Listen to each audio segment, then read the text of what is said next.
እሱንማ ነገርኩህ እኮ አንተ እኮ ማለት ነው ጆሮ ስለማይሰማ እኮ ይሄን አትጠቀምበትም። ስንቴ ነገረ ዮሐንስ ወንጌል ምዕራፍ 17 ቁጥር 20 ላይ ያለው አባት ሆይ እኔና አንተ አንድ እንሁን ከቃላችሁ የተነሳ አንድ ይሁን ዘንድ ስለነሱ ለምናለ። ስለነሱ ብቻ ሳይሆን በስሜም ስለሚያምኑት ጭምር ነው ብሎ እስከ ዓለም ፍጻሜ ድረስ በክርስቶስ ኢየሱስ አምነው ወደ ጌታ ለሚመጡትም ጭምር ይህ የቤተክርስቲያን አንድነት ጸሎት ይሰራል አለ። ሞኬ ስንቴ መልስልህ። እሱ ተግባባን እኮ ልደት በደንብ አዳምጠን። እሱ ተግባብተናል እኮ እና ታዲያ ምንድነው የምትለው ታዲያ? የኛ እኮ ጥያቄ አለ እኮ የኛ ጥያቄ ነው። የኛ ጥያቄ እንደዚህ አድርገህ መልስ። ከዚህ በላይ ምን ስትሪት መልክ መልስልህ። ተቀምጧል አልተቀመጠም? አንድን መስዋዕት ለዘላለም አቅርቦ በአባቱ ቀኝ ተቀምጧል አልተቀመጠም? እሺ ተቀምጧል። እሺ ልደት እኮ የሚያስቅ አይደለም። ኧረ ዳንኤል ካሞን አይ ባትስቅና ብንማማር እኔም ከሞት ብታወጣኝ ደስ ይለኛል። እሺ ላውጣህ ነው የሚቅርታ። እሺ እንደዛ አስብነሽ። እሺ ሶሪ ዳንኤል ተረጋጋና በቃ ችግር የለውም አውሩት። እንዴት ዋላችሁ? ልደት መኩ ሰላም ነው ሁላችሁንም ከታች ያላችሁ ሰላም። ከየት ቤተክርስቲያን ነው የመጣው? ከየት ማለት ከየት እንትን ነው የመጣው? ከየት ቸርች ነው? ወንጌል አማኝ ነኝ። እሺ የጸጋው ቃል ሙላት ይባላል። ነው የጸጋው ቃል ሙላት። በክርስቶስ ኢየሱስ የማዳን ስራ ታምናለህ? ግልጽ ነው እኮ ልደትዬ እናምናለን። አሁን ባነሳው ላይ ጥያቄ ስላልክ ነው ልጠይቅህም የመጣው። ጠይቀኝ። ስለ ክርስቶስ አማላጅነት ማለት ነው። እሺ ጠይቀኝ። አንደኛ የምጠይቀው ጥያቄ ኢየሱስ ክርስቶስ ሊቀ ካህን ነው። ሊቀ ካህን የሆነውም በሰው ምርጫ ሳይሆን በአብ ምርጫ እንደሆነ መጽሐፍ ቅዱስ ይናገራል። ለዛውም ከመሐላ ጋር አንተ ለዘላለም ጥያቄ ነው ሊቀ ካህን አንተ ለዘላለም በዘላለም ሾህ ሊቀ ካህን ብሎ ማለ አይሰጥም። አይደለም እኮ አላለም። ሊቀ ካህን አይደለም አላለም። ምንድነው ጥያቄ? ኮልት ልቀጥል ነው እንደትዬ እሱን ላስረግጥልህ ፈልጌ ነው። በቃ ኢየሱስ ክርስቶስ ሊቀ ካህናችን ነው። የኢየሱስ የሊቀ ካህን ስራ ደግሞ በምድር እያሉ ሊቀ ካህናት ስራቸው ምንድነው? ሰውና እግዚአብሔርን ማስታረቅ፣ ማማለድ ወይም ማገናኘት ነበር። በመስዋዕቱ በኩል የመስዋዕቱን አቅርቦት ወይም የደሙን አቅርቦት የሚያደርገው የሊቀ ካህን ስራ ምንድነው? ወደ ማብራሪያ አትግባ። ይህ ልጅ አይሰማም። ምን ጥያቄን ጠይቅ። ያንተን ማብራሪያ የሚሰማ ሰው የለም እዚህ። ጥያቄን ጠይቅ። ጥያቄን ጠይቅ እኮ ላጠቃልል። የኢየሱስ ክርስቶስ ሊቀ ካህንነት በምድር ነው በሰማይ ነው? በቃ ይሄን ነው የምጠይቅ። ዘላለማዊ ነው። የምን በምድር የምን በሰማይ? በምድር አገልግሎቱን አገልግሎ ጨርሶ ሄዷል። ግን ዘላለማዊ ሊቀ ካህናት ነው ክርስቶስ። አንዴ በምድር ላይ ያቀረበው የመስዋዕትነት ስራ ክርስቶስ የሊቀ ክህነቱን ስራ የሰራው በነገራችን ላይ በመስቀል ላይ ክርስቶስ ኢየሱስ የሊቀ ክህነቱን ስራ የሰራው በመስቀል ላይ። ሊቀ ካህናት ማለት ባጭሩ መስዋዕት አቅራቢ ማለት ነው። እናም ክርስቶስ ኢየሱስ መስዋዕቱን ያቀረበው በመስቀል ላይ ነው። በመስቀል ላይ መስዋዕቱን ያቀረበ እንጂ መስዋዕቱን ካቀረበ በኋላ ክርስቶስ የሊቀ ክህነቱ ስራ ወይንም ሊቀ ካህንነቱ አብቅቷል? አላበቃም። ዘላለም መስዋዕቱ ዘላለማዊና ሕያው እስከሆነ ድረስ ክርስቶስም ሊቀ ክህነቱ ዘላለማዊና ሕያው ሊቀ ክህነት ማለት ነው ማለት ነው። መጽሐፍን አይደለም ሊቀ ካህን ማለት ነው ማለት ነው። ሊቀ ካህን ማለት ትርጉሙ ምንድነው? በመጀመሪያ ደረጃ ሊቀ ካህናት ለመስዋዕት የሚሆነውን ደም ይዞ በእግዚአብሔር ፊት የሚቀርብ ማለት ነው። ቃሉ በቀጥታ ትርጉሙ ምንድነው? ሊቀ ካህናት ማለት በሰውና በእግዚአብሔር መካከል የሚቆም ማለት ነው። በቃ አይደለም። ልደት እንዴ ደግሞ የኢየሱስ ክርስቶስ ሊቀ ካህንነት ሰማያዊ እንደሆነ አይደለም። እንግዲህ ይኸውልህ አንተ ስላልክ ደስ እንዳለ፣ ግን ሊቀ ካህናት ማለት ቀጥተኛ ትርጉሙ ምንድነው? ቀጥታ ትርጉሙ ሊቀ ካህናት ማለት ነገርኩህ እኮ ስራው የአሮን ስራ አይደለም የጠየቅኩህ እኔ። አንድ ተረጋግተህ አዳምጠኝ ዳንኤል። ስራውን አይደለም የጠየቅኩህ። ሊቀ ካህናት ማለት ምን ማለት ነው? በሰውና ከሰው ተመርጦ በእግዚአብሔር ፊት የሚቆም ማለት ነው። ተሳስተሃል። ለማንኛውም አይደለም። ናቲ ቀጥል። ናቲ እንግዳ ነው ዛሬ ዕብራውያን ላይ ወንድማችን። ለምን እኔን አታስጨርሰኝም? ያስጨርሳል ከናቲ ጋር ቀጥል ልደት ቀጥል ክርስቶስ አማላጅ ነው ዛሬም የሚል ሀሳብ ነው። ሊቀ ካህናት ላይ ነው። ሊቀ ካህናት ማለት አማላጅ ነው እያለ ያለው እና እኔ ትርጉሙን እየጠየቅኩ። ኦኬ እንዴት አደራችሁ? ናቲ እዚህ ቤት ከገባች ቅርብ ጊዜ ረጅም ጊዜ ችግር መኩ ቀጥል ኦኬ መኩ ቀጥል ማለት መስዋዕት እንዴት አድርገህ ነው መጣ በጊዜ መጣቢ አንተ ሰላም ያለው ሁላችሁንም ልደተ ቆይ አንዴ ዳንኤል ነው አይደል ያነሳው ጥያቄውን ይመስለኛል እንደት አዎ እርሱ በሰማያዊቱ ባለችው ድንኳን ውስጥ አገልጋይ እንደሆነ በሰው ባልተሰራችው በእጅ ባልተሰራችው ድንኳን አገልጋይና ሊቀ ካህን እንደሆነ ይናገራል። የሊቀ ካህን ደግሞ ስራ በምድር እያለ ማስታረቅ ደም ይዞ በእግዚአብሔር ፊት መቆም ነበር። ስለዚህ ኢየሱስ ክርስቶስ አማላጅ ነው የምለው። ቆይ አንዴ የመጀመሪያው ልደት የጠየቀህን አልመለስክለትም። ሊቀ ካህናት ማለት ምን ማለት ነው? ለምንድን ነው የሚሾመው ሊቀ ካህን? አንድ ሊቀ ካህን ለምንድን ነው የሚሾመው?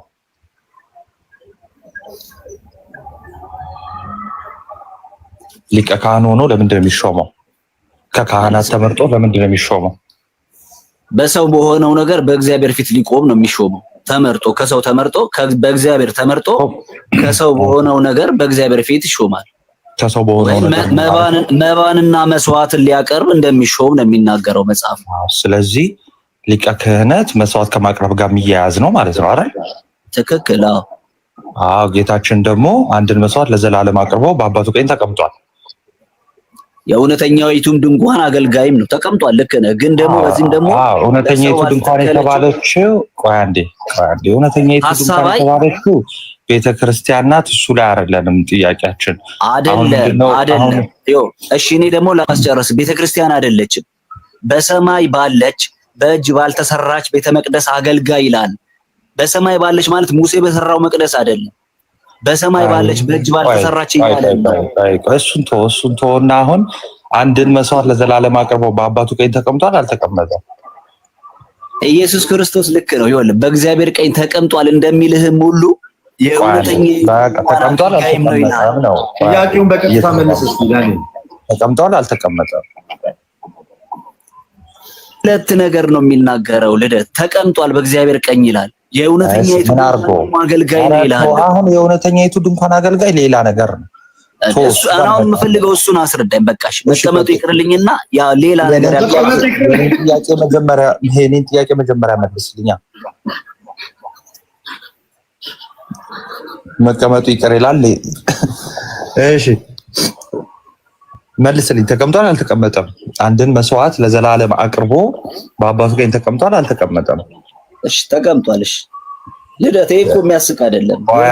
ኧረ ዳንኤል ካሞን አይ ባትስቅና ብንማማር እኔም ከሞት ብታወጣኝ ደስ ይለኛል። እሺ ላውጣህ ነው የሚቅርታ። እሺ እንደዛ አስብነሽ። እሺ ሶሪ ዳኒ ተረጋጋና በቃ ችግር የለውም አውሩ።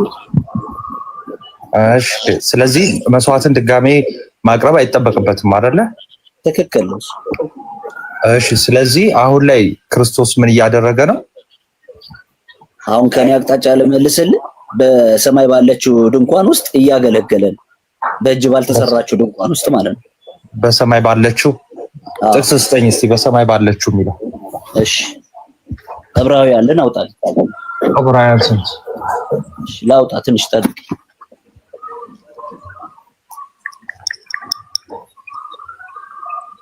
አሁን ተመልከቱ እንዴት አይነት መረዳት እንደሚረዱ ማለት ነው። ይስተካከላል።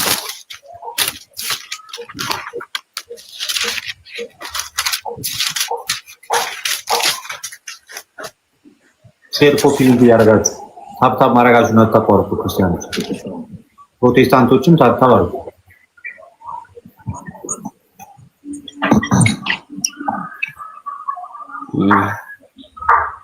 እሺ ያው ዕብራውያን ምዕራፍ 8 ቁጥር 1 እንደዚህ ይላል። እሺ ከተናገርነው ዋናው ነገሩ ይሄ ነው። በሰማያት በግርማ ዙፋን ቀኝ የተቀመጠ እንዲህ ያለ ሊቀ ካህናት አለ። እርሱም ይልና የመቅደስና የእውነተኛይቱ ድንኳን አገልጋይ ነው። እርሷም ይላል በሰው ሳይሆን በጌታ የተተከለች ናት፣ ቤተ መቅደሷ ማለት ነው። እሺ እና ቀጥል ካልከኝ ደግሞ ሊቀ ካህናት ሁሉ አሁን ቃላቱን አጣመ ለራስ እንዲምን ስላደረከው ነው የጠየቁ። በሰማይ ባለችው በምድር አይደለችም ወደሚል መረዳት ስለምትሄድ ነው እንደዛ የጠየቅኩት አይልም። ክፍሉ የሚለው የእውነተኛይቱ ድንኳን አገልጋይ ነው፣ የመቅደስና የእውነተኛይቱ ድንኳን አገልጋይ ነው። ሙሴ የተከላት ሳይሆን ክርስቶስ የተከላት ናት ይላል አይደለ? አዎ። ስለዚህ ከዛው ዝቅ ብሎ ሊቀ ካህናት መባና መስዋዕትን ሊያቀርብ ደግሞ ይሾማል ይላል አይደለ? አዎ። ከዛ በኋላ እንደዚህ ሲሆን በህግ ደግሞ ቢሆን ኖሮ ኦኬ ቴንክ ዩ በጣም ጨራታ ነበር። በህግ ቢሆን ኖሮ በምድር ባለ ለምን እሱ ከይሁዳ ነገር ስለመጣ ከሌዊ ነገር ያሉት ስለሆነ እየተሾሙ የሚመጡት ካህንም ባልሆነ ነበር ካለ በኋላ ምንድነው የሚለው? ያ የሙሴ የሰራት ድንኳን ለእውነተኛይቱ ምሳሌ ናት ይላል። እቺ እውነተኛይቱ ምሳሌ የተባለችው ምንድነው? በሰማይ ያለችው አሁን ጌታ የሚያገለግልባት መቅደስ ነች። እኛ የለንባትም። ስለዚህ እኛ ተስፋ የለንም ማለት ነው እንዴ?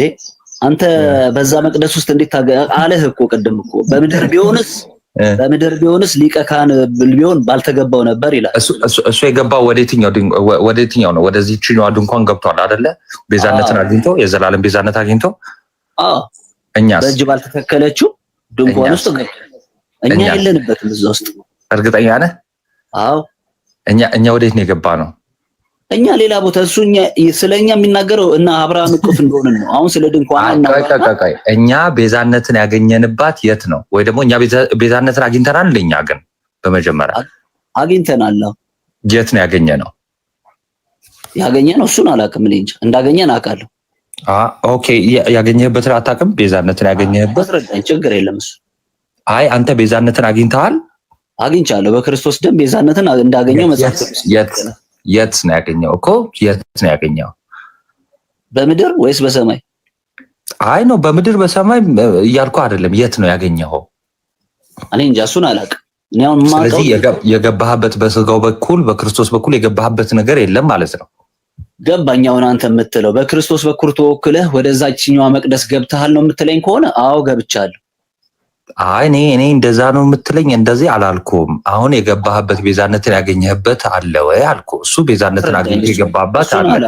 እሱ ነው ስለማላውቅ አስረዳ። ስለዚህ እንደዛ ከሆነ እሱ ቤዛነትን አግኝቶ ራሱ ሆኖ የገባባት ቤተክርስቲያን ናት።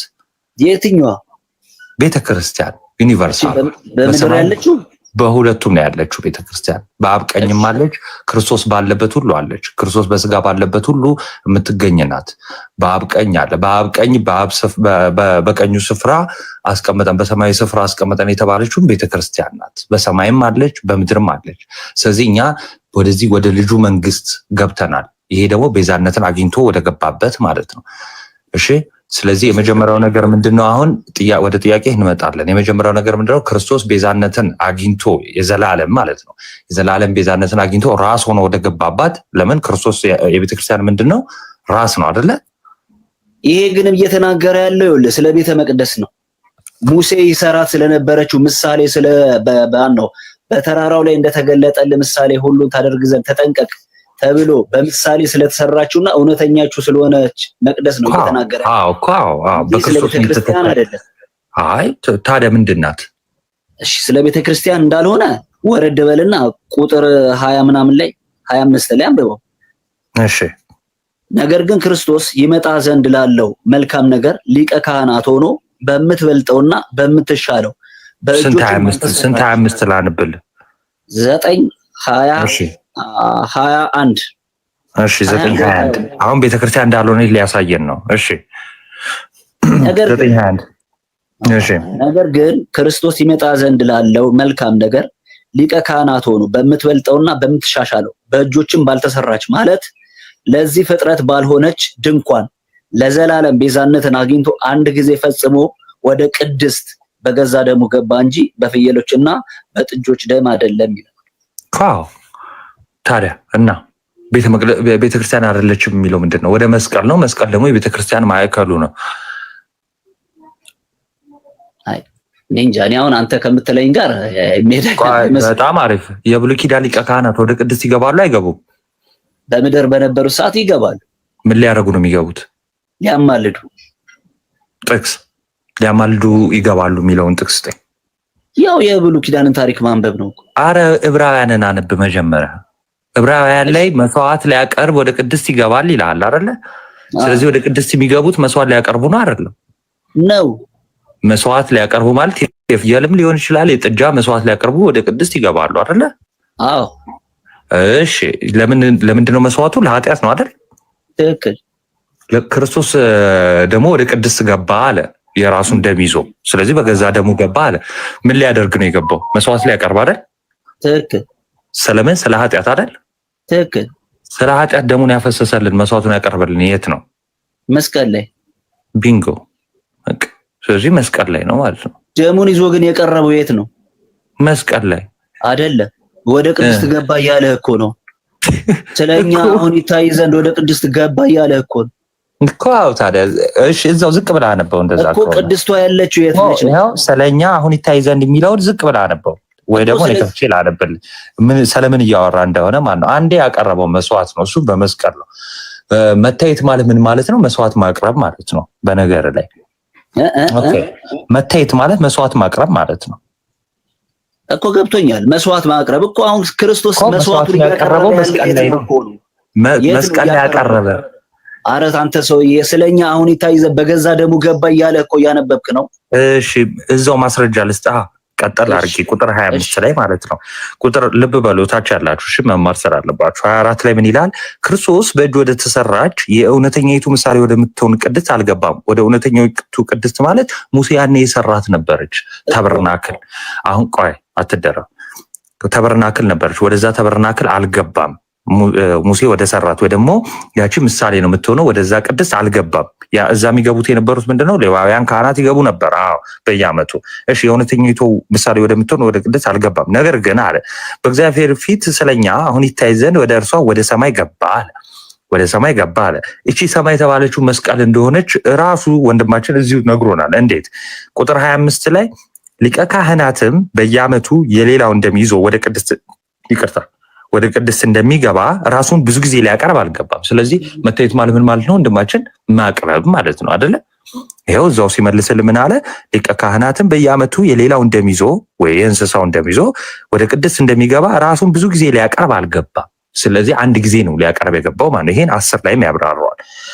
እንዲህስ ቢሆን ዓለም ከተፈጠረ ጀምሮ ብዙ ጊዜ መከራ ሊቀበል ባስፈለገው ነበር። አሁን ግን በዓለም ፍጻሜ ራሱን በመሰዋት ኃጢአትን ሊሽር አንድ ጊዜ ተገልጧል። ስለዚህ አንድ ጊዜ በስጋ የተገለጠው ምን ሊያደርግ ነው? አንዴ መስዋዕት ለመሆን ነው። ስለዚህ ይህን መስዋዕት ደግሞ አንዴ ነው ያቀረበው። እንደ ብሉይ ኪዳን ሊቀ ካህናት 10 ጊዜ እንደው በየዓመቱ የሚገባ አይደለም እያለ ነው። ኦኬ ገባ አይደለ ዳኔ? ስለዚህ መታየት ማለት ልክ ከሆንኩ ጨርሰናል ማለት። አይ ልክ ነህ። አሁን እኮ ያልከው እኔ አሁን ክርስቶስ 10 ጊዜ ሞተ አላልኩም፣ አንድ ጊዜ ነው የሞተው። ነገር ግን ደሙን ይዞ ወደ መቅደስ በእጅ ወደ አልተሰራችው መቅደስ በገዛ ደሙ እንደገባ እኮ እየነገረን ነው እኮ። በገዛ ደሙ የገባው መስዋዕት ሊያቀርብ ነው እኮ የራሱን ደም። አዎ ስለዚህ ራሱ መስዋዕት ሊያቀርብ ደግሞ የገባው የት ነው?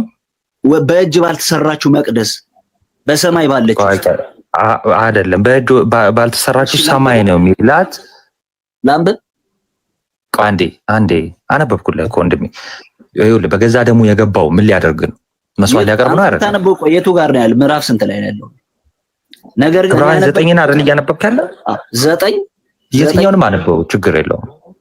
9:21 ላይ መሰለኝ እንደዚህ ይላል። ነገር ግን ክርስቶስ ይመጣ ዘንድ ላለው መልካም ነገር ሊቀ ካህናት ሆኖ በምትበልጠውና በምትሻለው በእጆችም ባልተሰራች ማለት ለዚህ ፍጥረት ባልሆነች ድንኳን ለዘላለም ቤዛነትን አግኝቶ አንድ ጊዜ ፈጽሞ ወደ ቅድስት በገዛ ደሙ ገባ። ወደዛችማ በገዛ ደሙ እንደገባ ነው። በመስቀል እዚህ ምድር ላይ ተሰዋ። ደሙን ግን ይዞ የገባው እዛ ነው። እንትን ነው በሰማይ በመቅደስ ውስጥ እንደሆነ ነው የሚነግረን እኮ። ስለዚህ ቤዛነትን አግኝቶ ወዴት ገባ ይላል? አንድ ጊዜ በእጅ ወዳልተሰራችው መቅደስ ገባ፣ በሰማይ ባለችው መቅደስ ውስጥ። እሺ ስለዚህ አማላጅ ነው። አንዴ ኧረ እባክህ በቃ አንዴ ቤዛነትን አግኝቶ በእጅ ወዳልተሰራች ምን ገባ ነው የሚለው? አንዴ አንብቦ መቅደስ ገባ።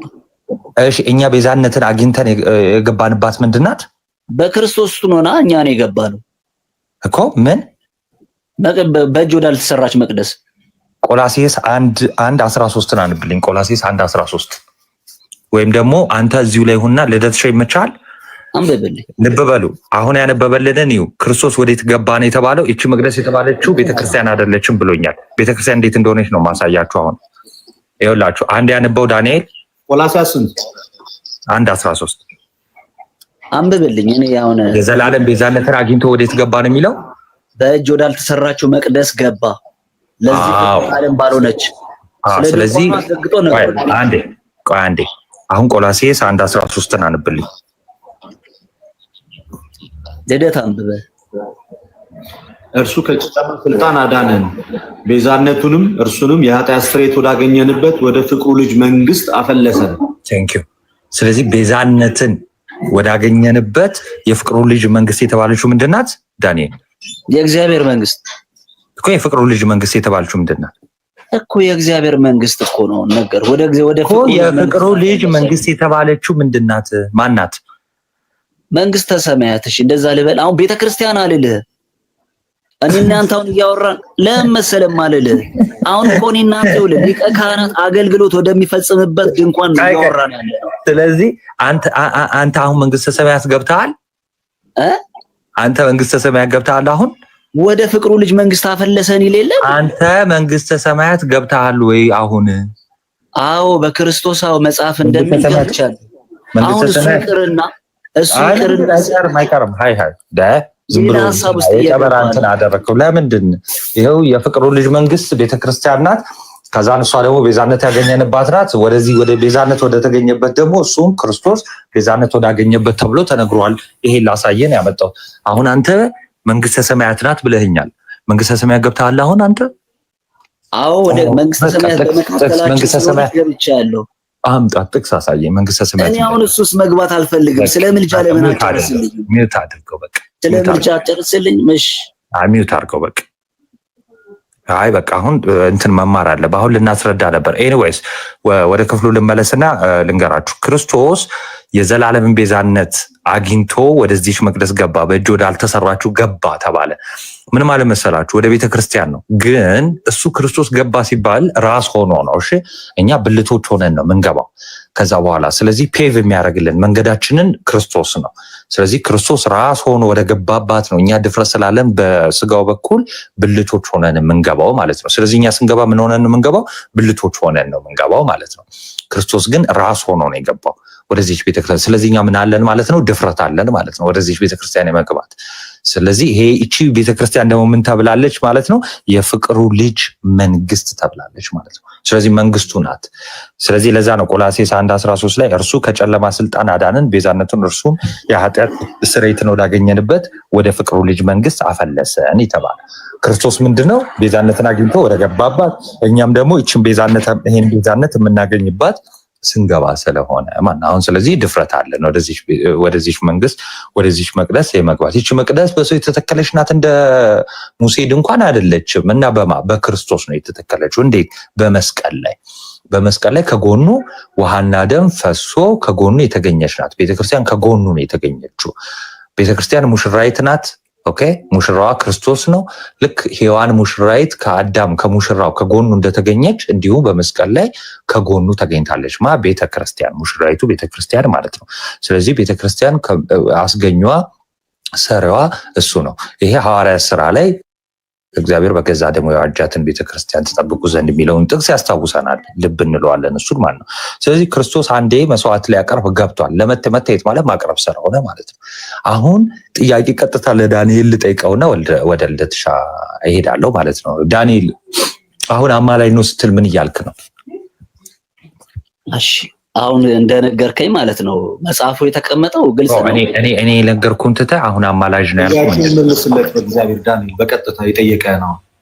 እሺ አማላጅ ነው ስለ በብሉይ ኪዳን እንደነበሩት ሊቀ ካህናት አሁን ደግሞ ክርስቶስ ስለኛ በሰማይ ባለችው መቅደስ ውስጥ ደሙን ይዞ እንደገባው ስለኛ ደሙን በእግዚአብሔር ፊት የሚቆም አስታራቂ ማለት ነው። ለዛው አሁን ማለት ነው። ኦኬ ስለዚህ አማላጅ ስትል አሁን ደሙን ይዞ በእግዚአብሔር ፊት ይቆማል። አዎ ይታያል። ስለኛ አሁን በእግዚአብሔር ፊት ይቆማል፣ ይታያል። አዎ በእግዚአብሔር ፊት ይታያል ማለት በእግዚአብሔር ፊት አሁን ደሙን ይዞ ይቆማል እያልከኝ ነው ማለት ነው። አንደኛ ደሙን ይዘህ ለመቆም መቅደስ ያስፈልጋል። ስርዓት ነበረው አይደለ? በብሉይ ኪዳን ሊቀ ካህናት በየትኛውም ቦታ አይደለም መስዋዕት የሚያደርጉት። ስለዚህ መቅደስ ሆነው ነበር በስርዓት ፈጽመው ደሙን ይዞ ወደ መቅደስ የሚመጡት።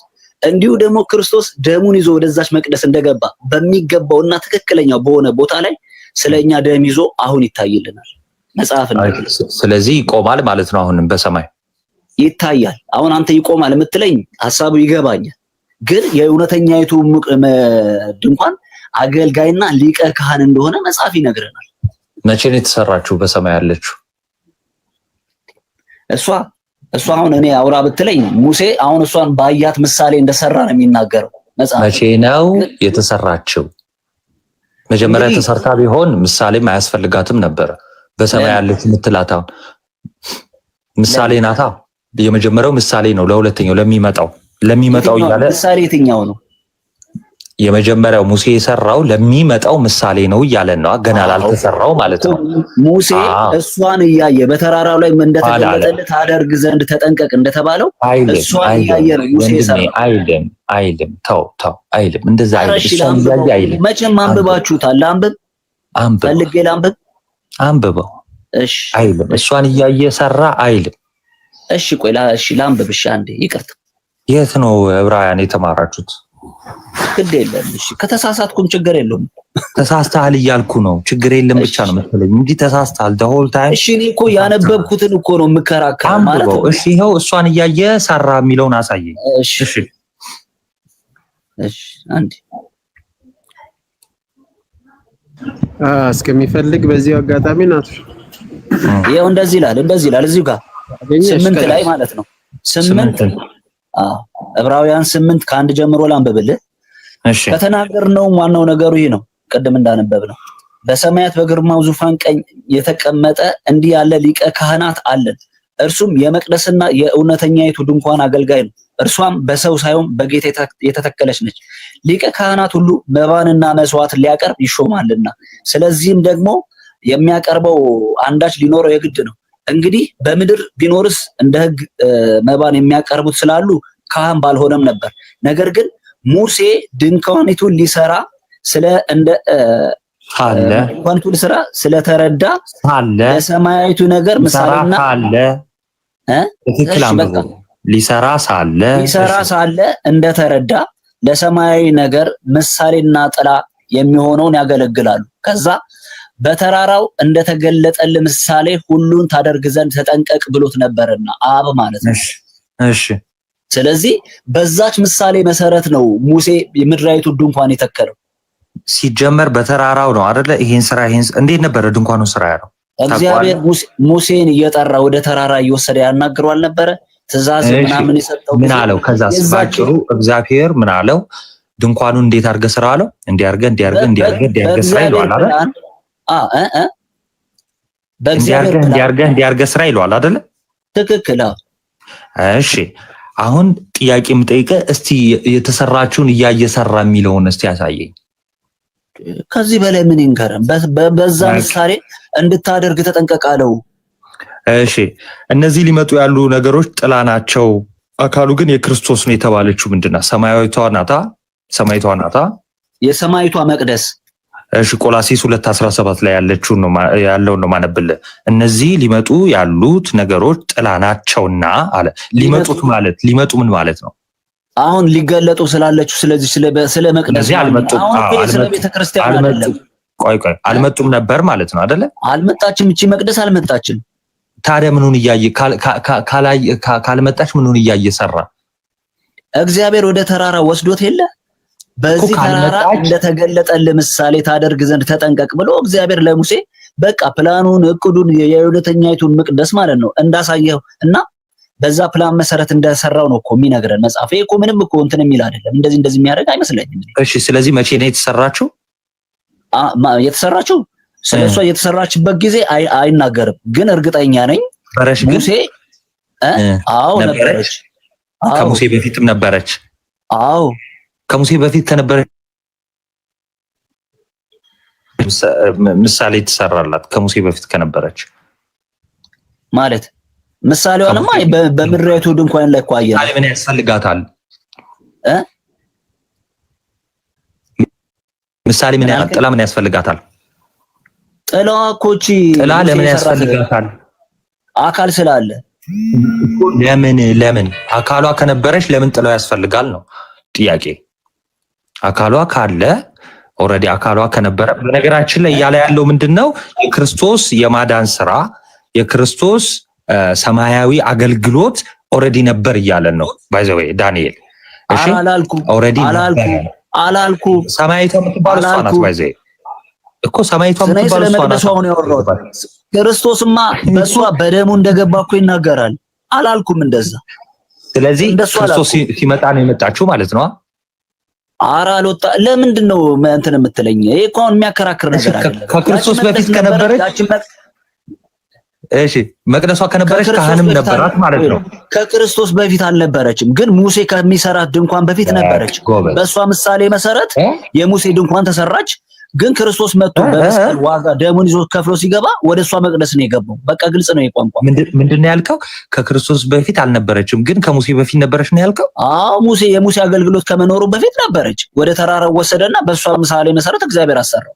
አሁን ያነበብኩት ከክርስቶስ በፊትስ ከክርስቶስ በፊትስ እንደሱ አናወዳደር። ኢየሱስ ክርስቶስ እግዚአብሔር ነው። አስቀምጦ እሱ በእናትህ አንተ ይቅርታና አውቀ ነው እንዴት ክርስቶስ በስጋ ከመገለጡ በፊት ነበረች አልነበረችም? ነበረች። ስለዚህ ካህን አላት ማለት ነው። ካህን አላት ማለት ነው። መቅደስ ካለ ካህን አለ ማለት ነው። አረ የእሷ አገልግሎት አልተጀመረም። እኔ ለምንድን ነው አለች እምልህ?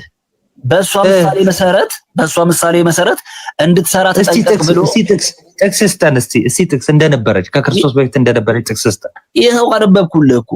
ይሄኛው ምንም ክርስቶስ እግዚአብሔር ለሙሴ ያዘዘውን ነው ነገር ያነበብክልህ። በቃ እንግዲህ ሙሴ በሰማያዊ ፕላንና በሰማያዊ ምን ሆነ ነው ወንድሜ?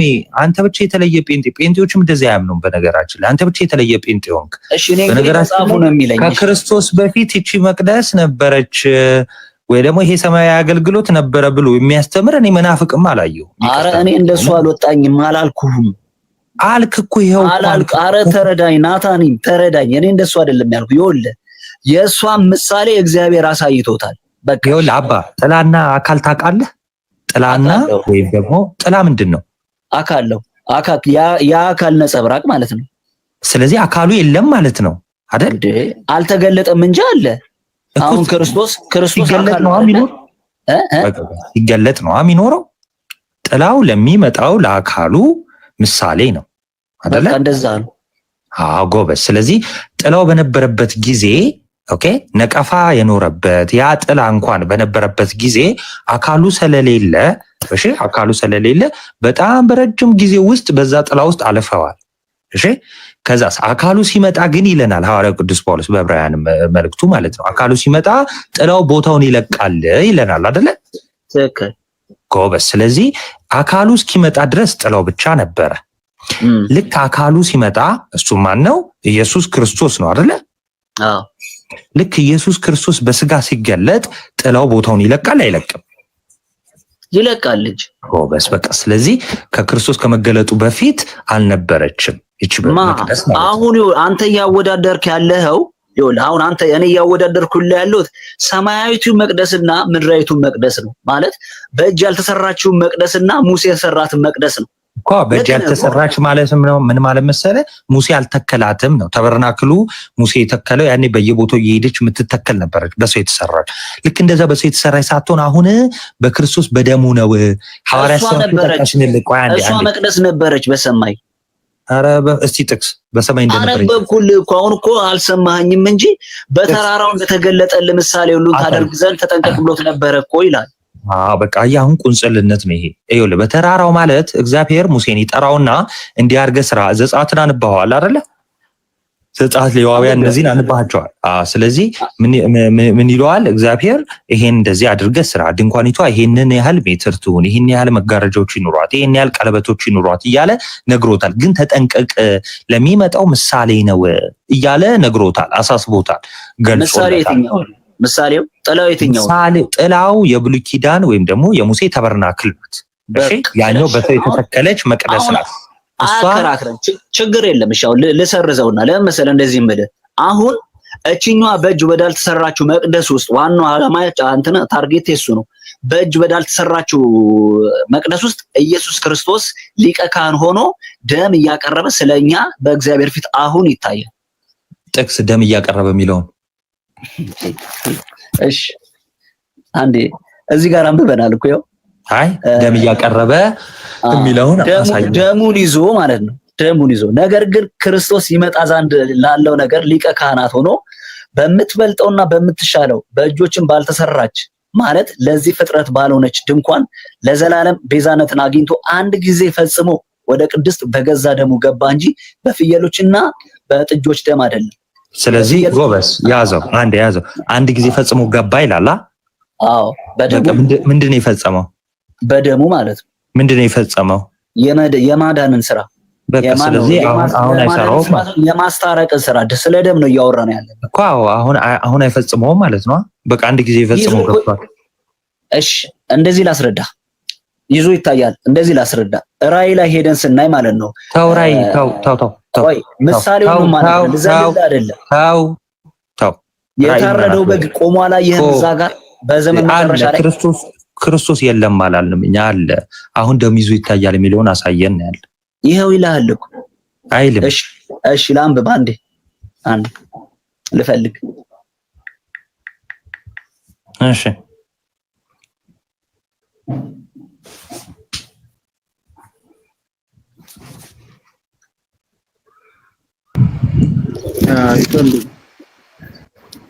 ናቱ ይፈልግና እናንተ እንደዚህ ይላል እዛው ላይ ማለት ነው። ምዕራፍ ስንት? እዛ ምዕራፍ ማን ነው? ምዕራፍ 9 ቁጥር 24 ነው 21 ላይ እንደዚህ ይላል። እንዲሁም ድንኳኒቱን ለማገልገል በድንኳኒቱ በማገልገያ ሁሉ ላይ ደምን ረጨ። ሙሴ ማለት ነው። እንደ ሕጉም ከጥቂቶች በቀር ነገር ሁሉ በደም ይነጻል፣ ደም ሳይፈስ ርት የለም ይልና እንግዲህ በሰማያት ያሉትን የሚመስሉት ነገር በዚህ ሊነጹ በሰማያት ያሉት በሚመስሉት ነገር በዚህ ሊነጻ እንጂ በሰማያት ያሉት ራሳቸው ከነርሱ ይልቅ በሚበልጥ መስዋዕት ሊነጹ የግድ ነበር ይላል። ክርስቶስ በእጅ ወደ ተሰራች እውነተኛይቱ ምሳሌ ወደ ምትሆን ወደ ቅድስት አልገባም። ነገር ግን በእግዚአብሔር ፊት ስለኛ አሁን ይታይ ዘንድ ወደ እርሷ ወደ ሰማይ ገባ። ሊቀ ካህንም በየዓመቱ የሌላውን ደም ይዞ ወደ ቅድስት እንደሚገባ ራሱን ብዙ ጊዜ ሊያቀርብ አልገባም። ነገር ግን እንዲህ ቢሆንስ ዓለም ከተፈጠረ ጀምሮ ብዙ ጊዜ መከራ ሊቀበል ባስፈለገው ነበር። አሁን ግን በዓለም ፍጻሜ ራሱን በመሰዋት ኃጢአትን ሊሽር አንድ ጊዜ ተገልጧል። ሰዎችም አንድ ጊዜ መሞት ከዛም በኋላ ፍርድ እንደተመደበባቸው እንዲሁ ክርስቶስ ደግሞ የብዙዎቹን ኃጢአት ሊሸከም አንድ ጊዜ ከተሰዋ በኋላ ያድናቸው ዘንድ ለሚጠባበቁት ሁለተኛ ጊዜ ያለ ኃጢአት ይታይላቸዋል ይላል። በቃ ስለዚህ ኢየሱስ ክርስቶስ በገዛ ደግሞ ወደ የገባው ወደዛችኛዋ መቅደስ ነው ማለት ነው። አሁን ምንድነው ያወራኸው? ምንድነው ያወራኸው? በመጀመሪያ ደረጃ አንዴ ገባ፣ በቃ ፈጽሞ ገባ የሚለውን ተስማማን። በምኑ ገባ?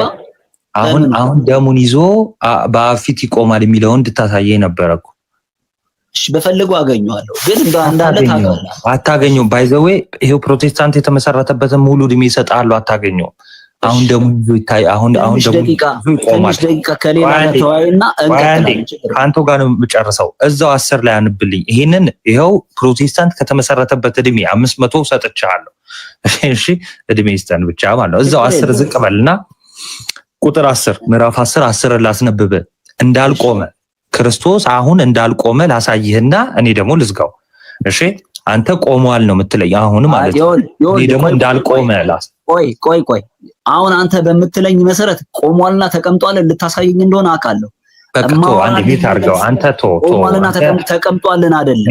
በቃ ሚውት አድርገህ ስም አንዴ። እሺ ዕብራውያን 10 አብረህ ተከታተለኝ። እሺ ይኸውላችሁ ክርስቶስ አንዴ የማዳንን ስራ ያንን መስዋዕት ካቀረበልን በኋላ በአባቱ ቀኝ ተቀመጠ። መቀመጥ ማለት ባይዘው ስራ መጨረስ ማለት ነው። እሺ መጨረስ ማለት መፈጸም ማለት ነው። የብሉይ ኪዳን ሊቀ ካህናት ኦኬ፣ እዚሁ ላይ ለነገሩ ስለሚነግራችሁ ችግር የለውም። 10 እንዲህ ይላል ይኸውላችሁ፣ በዚህም ፈቃድ የኢየሱስ ክርስቶስ ስጋ አንድ ጊዜ ፈጽሞ ምን ብሎ ፈጽሞ በማቅረብ ተቀድሰናል። ስለዚህ አንዴ ፈጽሞ በማቅረብ ተቀድሰናል። ሊቀ ካህናት ሁሉ የቶቹ የብሉይ ኪዳን ሊቀ ካህናት ሁሉ ዕለት ዕለት እያገለገሉ እሺ ኃጢአትን ሊያስወግዱ ከቶ የማይቻላቸውን እነዚያ መስዋዕቶች የእንስሳው የፍየል የኮረማውን ማለት ነው ብዙ ጊዜ እያቀረበ ቆሟል። የት ነው የሚቆመው? ቅድስተ ቅዱሳን ውስጥ። ኦኬ በየዓመቱ እያገለገሉ ይቆማሉ። መቀመጥ የሚባል የለም። ለምን? ስለማይጨርሱ ማለት ነው። እሺ ፍጽምና የሚሰጥ አገልግሎት ስላልነበር ያ ማለት ነው። የሌዋውያን የክህነቱ አገልግሎት ፍጽምናን የሚሰጥ አልነበረም። ስለዚህ ምን አለ? ብዙ መስዋዕቶችን እያቀረቡ እነዛን ኃጢአት ሊያስወግዱ የማይቻላቸው መስዋዕቶች እየያዙ ምን ይላሉ? እያቀረቡ ቆመዋል። እሺ እርሱ ግን ክርስቶስ ስለ ኃጢአት አንድን መስዋዕት ማንን? የራሱን ማለት ነው አንድን መስዋዕት ለዘላለም አቅርቦ በእግዚአብሔር ቀኝ ተቀመጠ። ይሄ ነው መጽሐፍ ቅዱስ። መጽሐፍ ቅዱሱ ጫምቀህ የምታወጣው ይሄ ነው። ከተናገርነው ዋና ነገር የሚለ ይሄንን ነው። ባይዘው ሐዋርያው ቅዱስ ጳውሎስ ማለት ነው። ይሄው እርሱ ግን እንደ ብሉይ ኪዳን ሊቀ ካህናት አይደለም። ለምን? ኮምፔር እያደረገ ነው የመጣ። የብሉይ ኪዳን ሊቀ ካህናት ኃጢአት ሊያስወግዱ የማይቻላቸውን ስለሆነ እነዛን መስዋዕቶች ይዘው እየቆሙ ነው የሚቀጥሉት። ከዛ ሞት ስለሚይዛቸው ደግሞ እየተተካኩ ይሄዳሉ አለ። ከዛ ግን እርሱ ግን ክርስቶስ አንተ ምን አልክ? ደሙን ይዞ ቆሞ ይታያል አሁን ብላላ አይልም። እርሱ ግን ስለ ኃጢአት አንድን መስዋዕት ለዘላለም አቅርቦ በእግዚአብሔር ቀኝ ተቀመጠ። ጠላቶቹ የእግሩ መረገጫ እስኪደረጉ ድረስ ወደፊት ይጠብቃል። አንድ ጊዜ በማቅረብ የሚቀደሱት የዘላለም ፍጹማን አድርጓቸዋል። ስለዚህ እኔና እናንተ ክርስቲያኖች አንድ ጊዜ በማቅረቡ ነው የምንቀደሰው። ስለዚህ እኔ እናንተ ኦኬ ኦልሬዲ መዳናችንን ያገኘን ማለት ነው። ወደዚህ ሳልቬሽን የመጣን ወደዚህ ቤተክርስቲያን የተጨመረን የክርስቶስን ያንን ቤዛነት ያገኘን። ከዛ ደግሞ ሌላ ደግሞ ማግኘት የሚፈልግ ራሱ ካለ አንድ ጊዜ በቀረበው መስዋዕት የዘላለም ፍጽምና ነው ያገኛል። ሰው አንድ ጊዜ በቀረበው መስዋዕት ብቻ ማለት ነው። እንደውም አለ መንፈስ ቅዱስም ለዛ ይመሰክርልናል። ከዚያ ወራት በኋላ ከነሱ ጋር የምገባው ኪዳን ይህ ነው ይላል። በልባቸው ሕጌን አኖራለሁ በልቦናቸውም እጽፋለሁ ይላል። ስለዚህ በልባችን የሚጻፈው እንዴት ነው? ልክ ከላይ ሙሴ ምን ብሎ ነበር የመጣው? ሙሴ ደምና ጭራ አነሳ፣ ሂሶጵም አነሳ፣ ከዛ በኋላ ከውሃ ጋር ቀላቀለው፣ ረጨው በህዝቡ ላይ በመጋረጃው ላይ ረጨው ብሎ አልነበረ? ልብ በሉ መጋረጃ ልባችን ነው። አሁን መጽሐፍ የተባለው ልባችን ነው። ስለዚህ አሁን ይሄንን መንፈስ ቅዱስ ምን ያደርግልናል ማለት ነው? በልባችን ይረጫል ማለት ምኑን? ከጌታ ጎን የፈሰሰውን ውሃና ደም በእያንዳንዳችን በክርስቲያን ልብ ላይ ይረጫል ማለት ነው። ለምን? ያ የሙሴ አገልግሎት ወይ ደግሞ የሌዋውያን አገልግሎት ወይ ደግሞ የብሉይ ኪዳኑ ለሐዲስ ኪዳኑ ምሳሌ ስለሆነ ልብ በሉ። መስዋዕት አለ፣ ከዛን ህዝቡ ላይ ይረጫል፣ መጋረጃው ላይ ይረጫል ማለት ነው አይደለ? ህዝቡ ላይ መጋረጃ ምንድነው? ቤተ መቅደስ። አሁን ቤተ መቅደስ ምንድነው? እኛ ቤተ መቅደስ ነን። እሺ እኛ ቤተ መቅደስ። ስለዚህ ቤተ መቅደሱ ላይ መረጨት አለበት፣ ልክ እንደ ብሉይ ኪዳኑ ማለት ነው። ለምን? ምሳሌ ጥላ ስለሆነ ማለት ነው። ያ እንዴት ነው የሚሆነው? በመንፈስ ቅዱስ በልባችን ከጌታ ጎን የፈሰሰውን ውሃና ደም ይረጫል ማለት ነው። እሺ ስለዚህ በነገራችን ላይ ዕብራውያን 10:10 ላይ ብቻ አይደለም። የሚገርማችሁ ነገር ዕብራውያን 1 ሲጀምር ምን ብሎ እንደሚጀምር ልንገራችሁ ማለት ነው። እርሱ ዕብራውያን 1:3 ላይ ማለት ነው። እሺ ከላይ ምን ብሎ ነበረ? ሁሉ ወራሽ ባደረገው በልጁ አሁን ተናገረን። እንደው ከሁሉ ነቢያት ሁሉ ይበልጣል ልጁ ካለ በኋላ እርሱም የክብሩ መንጸባረቅና የባህሪው ምሳሌ ሆኖ ሁሉን በስልጣኑ ቃል እየደገፈ ጌታችን መድኃኒታችን ኢየሱስ ክርስቶስ ኃጢአታችን በራሱ ካነጻ በኋላ በሰማያት በግርማው ቀኝ ተቀመጠ ነው የሚለው። ወንድማችን ደግሞ እንደዚህ አይነት ሰዎች ይመጡና ምን ይላሉ? አሁን አልተቀመጠም፣ ቆሞ ደሙን ይዞ ቆሞ። ትቀልዳለህ? እሺ ላውራ ኤኒዌይስ ይበቃል። ተማር ልደትሻ ምናምን ቀጥሉ። ስለኛ አሁን ይታይ ዘንድ ይላል። እቺን ጨርስ። አንተ አሁን ልባችን ነው ቤተ መቅደስ ብለሃል። ክርስቶስ እኛ ውስጥ ሊቀ ካህናት ሆኖ ነው የገባው። አሁን እኮ ትልቅ ጥያቄ ነው የምትጠይቀው።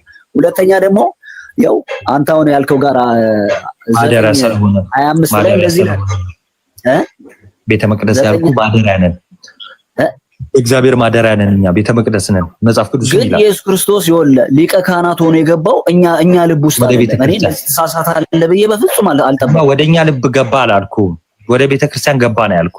አይምሮም ጆሮም ሳይኖር እንዴት ይሆናል? ተው እንደዚህ አትበለኝ። ያልኩትን ቢያንስ ድገም እንጂ እኔ ወደኛ ልብ ገባ አልኩ እንዴ? እሺ ስለኛ አሁን ይታይ ዘንድ እግዚአብሔር ፊት ስለኛ አሁን ይታይ ዘንድ ወደ እርሷ ገባ ይላል። አንዴ ሚውት አድርገው ዳኔ። አንዴ ስለኛ ይታይ ዘንድ የተባለው መስዋዕትን ያቀርብ ዘንድ ወደ ሰማይ ገባ። ሰማይ የተባለች ነሳሰርሊ ይሄ የምታየው ደመና ያለበት ሰማይ አይደለም። እኔ እንደሱ አላልኩም። ስለ መቅደስ ነው። ስለኛ አሁን ይታይ ዘንድ እኮ ይላል። አሁን መታየት ማለት ነው። ነገርኩህ እኮ መስዋዕት ማቅረብ ማለት ነው። በፕሬዘንት አድርጎ የነገራቸው ሐዋርያው ቅዱስ ጳውሎስ መስዋዕቱ ዘላለማዊ ፈንክሽናል መሆኑን ለመናገር ስለፈለገ ነው። ይሄው እዛው ላይ እኮ የሚገርምህ ነገር ነገራቸው። አንተ እኮ የመስማት እንትንህ ነው እንጂ ይቅርታ ነው ወንድሜ። ክርስቶስ በእጅ ወደ ተሰራች የእውነተኛይቱ ምሳሌ ወደምትሆን ቅድስት አልገባም። ይሄው ወደዛ ቅድስት የሚገቡት ሌዋውያን ካህናት ነበሩ። ምን ሊያደርጉ ነው የሚገቡት? መስዋዕት ሊያቀርቡ። ነገር ግን በእግዚአብሔር ፊት ስለኛ አሁን ይታይ ዘንድ ወደ እርሷ ወደ ሰማይ ገባ አለ። ስለዚህ ቆይ አንድ መስዋዕት ለማቅረብ ይሄው ራሱ አሁን እኮ መስዋዕት ያቀረበው የት ነው? በምድር በሰማይ ነው ደሙን ይዞ እኮ የገባው። ጌታ ሆይ መስዋዕት ያቀረበው የት ነው? በምድር ላይ በመስቀል ላይ መስዋዕት አድርጎ ደሙን ግን ወደ ቅድስት ይዞ ገብቷል። መቼ? አሁን ይታይ እኮ አለ። አሁን ይታይ ዘንድ ገባ ማለት ምን ማለት ነው? እሺ ጥሩ። መቼ ነው መስዋዕት ያቀረበው? መቼ ነው ደሙን ይዞ የገባው? ቆይ አንዴ መቼ ነው መስዋዕት ያቀረበው? ደሙን ይዞ ግን ወደ ቅድስት በደም ወደ ተመረቀችው ቅድስት ይዞ ገብቷል። ደሙ መቼ? ቶ አትቀላቀል። የተመረቀችው ምናምን ተዋት። በቃ ወዴት ማለት ወደ አንዴ ዳንኤል ምን ሆነ ነው? እሺ ልስማ። መቼ ነው ደሙን ይዞ የገባው? ባረገ ሰዓት። እስቲ ባረገ ሰዓት ደሙን ይዞ ገባ የሚለውን አሳየን። አሁን ይታይ ዘንድ ገባ ይልሃል እኮ በቃ ስለኛ አሁን ይታይ ዘንድ ወደ እርሷ ወደ ሰማይ ገባ አይልም ወደ እርሷ አይልም። ክፍሉን በራስ አውድ ነው ጠምዝዘ እየተረዳ ያለው አይልም። እንደዛ ደም ይዞ አይደለም የገባው ወደ ቅድስት። አንዴ በገዛ ደሙ ገባ ማለት የገዛ ደሙን አቀረበ ማለት ነው። በሌላ እንትን ሁሉ እኮ ራስ አልከኝ እኮ ራስ አልከኝ። ልክ ነው። ደሙን አቀረበ አልከኝ። ቁጥር 24 ቆይ አንዴ ቁጥር 24ን ብቻ አላውራ። ክርስቶስ በእጅ ወደ ተሰራች የእውነተኛይቱ ምሳሌ ወደምትሆን ቅድስት አልገባም ማለት። የእውነተኛይቱ ምሳሌ ወደምትሆን ቅድስት የሚገባው ማለት ሊቀ ካህን አሮን ምን ሊያረግ? ሊያስታርቅ ሊያማልድ ነው። እሺ እሱ ግን ወደ ሰማይ ነው የገባው አለ። ኦኬ ሊያስታርቅ ቆይ አንዴ ሊያስታርቅ ሊያማልድ ማለት ምን ማለት ነው? አልገባኝም። በቃ ስለኛ በእግዚአብሔር ፊት ይታይ ዘንድ አሮን ይማልድ ነበር እንዴ? ማን ነው እግዚአብሔር የሚማልድ ሰው አግኝቶ ነበር እንዴ? አሮን እዚህ ጋር አሮን ቅድስት ውስጥ የሚገባው ለምንድን ነው? ሊያማልድ በዓመት አንዴ ምን ይዞ ነው የሚገባው? እኮ ስማኛ ናታኒም ደም ይዞ ዳንኤል አንዴ ሚውት አድርገው በቃ አሮን ለምንድን ነው የሚገባው? ቅድስት ውስጥ ቅድስተ ቅዱሳን ውስጥ ቅድስት ውስጥ ሳይሆን የህዝቡን ኃጢአት ይዞ ደም ይዞ እስራኤልን ወይም የእስራኤልን ህዝብ ወክሎ መስዋዕት ለማቅረብ አይደል? በልብስ ይቆም ነበር እኮ መስዋዕት ለማቅረብ በቃ መስዋዕት ለማቅረብ። እሺ ቆይ ደሙን ይዞ ይቀርብ ነበረ። ያ በእጅ የተሰራችው ድንኳን ውስጥ ቆይ ኧረ በእናትህ በእጅ የተሰራችው ድንኳን ውስጥ አሮን መስዋዕት ይዞ ይገባ ነበር አልነበረም? ያለ መስዋዕት መግባት ስለማይችል ማለት ነው። ያለ ደም ይዞ መግባት አይችልም ባዶ እጁ። ናታኒም ልክ ነው። አዎ አሁን ቆይ አስጨርሰኛ። ደም ይዞ ይገባል። ደኔናቸው ሰይን እያወራ አይደል? ደም እሺ አሮን ወደ ገባበት ወደዛች ቅድስት አሮን መስዋዕት ሊያቀርብበት ወይ ደግሞ የአሮን ካህናት ወይ ሌዋውያን ካህናት ወደሚገቡበት መስዋዕት ይዘው መስዋዕት ለማቅረብ ወደሚገቡበት ቅድስት አልገባም። ነገር ግን ወደ ሰማይ ገባ አለ። ወደ ሰማይ ገባው ምን ለማድረግ ነው? ማቅረብ። እሱ ደሙን ያቀረበልን የት ነው? በሰማይ ጥቅስ እያለ እኮ ነው እንዴ? አረ ናታንም እያነበብከው ነው። ደሙን ያቀረበልን የት ነው? እንዲህ የሚታይ ስለዚህ ሲሰቀል አይደለም ማለት ነው። እኔ ስለ ስቅለቱ አላወራውም፣ ስለ ደሙ ነው ያወራው። አይ እኔ ጠየቅኩ ስለ ስቅለቱ አወራው። እኔ ሲሰቀል አላቀረበልንም። በሰማይ ነው ይዞ ገባ የሚለው መጽሐፍ ቅዱስ። አሮን ቆይ እሺ ይኸውልህ ቆይ አንተ እንደዚህ ላስረዳ ስማኛ። አሮን ደሙን ይዞ ደሙን የእንስሳው ናትሻ ማለት አይበቃም። አይ እንትን ግራ እንዳያጋባሾችን ብቻ እንትን ልበልና አንተ ቀጥለላቸው። እሺ መቁም ስለ ያ መስዋዕት እንደዚህ በጣም እንዲህ ድርቅ ከሆነ በስማ እንደዚህ አይነት ጥመት በጣም ከባድ ነው። መስዋዕት የቀረበው አንዴ ነው። ይኸውላችሁ እንዴት አድርጋችሁ አስቡት መሰላችሁ? በጣም ቀላል ነው። ለመረዳት ራሱ ማለት ነው። እንደ አንዳንድ ግራ የገባችሁ ሰዎች ካላችሁ በአጭር አድርጌ ንገራችሁ። የብሉይ ኪዳን ነገር ነበር፣ ከዛ የአዲስ ኪዳን ነገር አለ። የብሉይ ኪዳኑ ነገር ሙሴን እግዚአብሔር ወደ ተራራው ይጠራውና ከዛ በኋላ ይሄን ስራ፣ ይሄን አድርግ፣ ይሄን አድርግ፣ ይሄን አድርግ፣ ይሄን አድርግ ትለዋል። ኦኬ ይለዋል። ለምንድን ነው የሚለው? እንደዛ ለሚመጣው ለእውነተኛው ወይ ደግሞ ለአማናዊ ነገር ምሳሌ ስለሆነ ተጠንቀቅ እያለ ያዘዋል።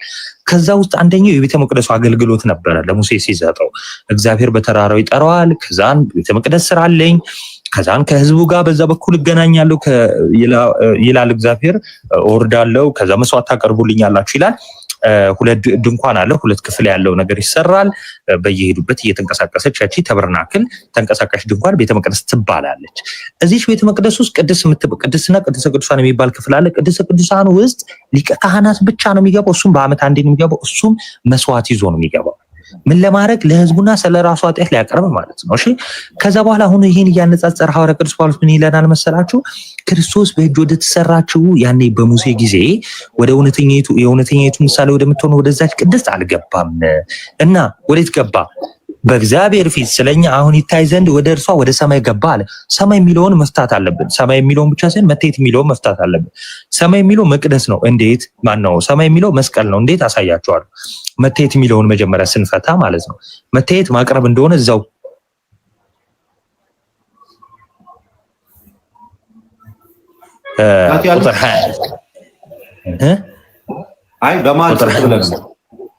ቁጥር 25 ላይ ይናገራል። በየዓመቱ የሌላው እንደሚይዞ ወደ ቅድስት እንደሚገባ ራሱን ብዙ ጊዜ ሊያቀርብ አልገባም ማለት። ስለዚህ ማቅረብ ማለት ነው። መታየት ማለት ማቅረብ ማለት ነው። ኦኬ መታየት ማለት ማቅረብ ማለት ነው። መማለድ ማለት ግን መታየት ማለት ሳይሆን ማየት ይሆናል ማለት ነው። ካስታወስክ ልደትሻ ከነዚህ ከታናናሾች አንዱን እንኳን አትናቁ፣ መላእክቶቻቸው የአባቴን ፊት ያያሉ ይላል አይደለ? ያያሉ ማለት ይለምናሉ ማለት ነው። ስለዚህ ይማልዳሉ ማለት ነው። ስለዚህ መታየትና ማየት ይለያያል። ማየት ሲሆን የእግዚአብሔርን ፊት ያያል ከሆነ ይለምናል ነው። እሺ መታየት ማለት ግን ማቅረብ ማለት ነው። እሺ ሊቀ ካህናት በየዓመቱ የሌላው እንደሚይዘው ወደ ቅድስት እንደሚገባ ራሱ ብዙ ጊዜ ሊያቀርብ አልገባም ማለት። እንዲያ ቢሆን ደግሞ ደጋግሞ እንደው በየዓመቱ ሁሌ በገባ ኖሮ እያለ ከስር ሲነግረን ያለን። ስለዚህ መስዋዕት ያቀረበልን የት ነው? በቀራንዮ አደባባይ በመስቀል ነው በቃ። እና እግዚአብሔር እዛ ነው የታየልን። በነገራችን ላይ ለእግዚአብሔር ፊት ለመባል ነሳሰርሊ ሰማይ መሆን የለበትም። ለምሳሌ ዮሴፍ ምንድን ነው ያለው? እንዴት በእግዚአብሔር ፊት ይህን ነገር አደርጋለሁ አይደል ያለው? የት ምድር ላይ ሆኖ ነው አይደለ? ስለዚህ በእግዚአብሔር ፊት ነን እኛ። አሁን በነገራችን ላይ አሁን ላይ ራሱ እኛ በእግዚአብሔር ፊት ነን። እሺ እና በመስቀልም ባለ ሰዓት ክርስቶስ በእግዚአብሔር ፊት ነው በነገራችን ላይ እና ከፊቱ ወዴትም ዞር ማለት አንችልም እኛ ለምሳሌ አይደል? ስለዚህ በሁሉ ነው ያለው። ለዛ ነው እና የተወሰነ ቦታ ሰማይ እቺ ደመና ያለበትን ሰተን እግዚአብሔር ፊት እዛ ውስጥ ነው ያለው የሚል ነገር የለም። ካረገ በኋላ ምናምን የሚለው ይሄ የሕፃናት ጨዋታ ነው። እንደተሸቀጥል ይቆያል። ቃል የተሰማልን ናቲ፣ እግዚአብሔር አምላክ በእድሜ በጤና ይጠብቅልን። በጣም እናመሰግናለን።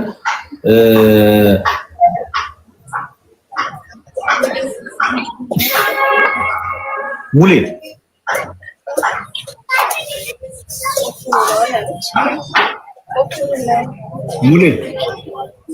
እሺ፣ ሱዛና ነው የሚለው ገብታችሁ ማታውሩ ከሆነ ቶሎ እኔ ደግሞ ችግር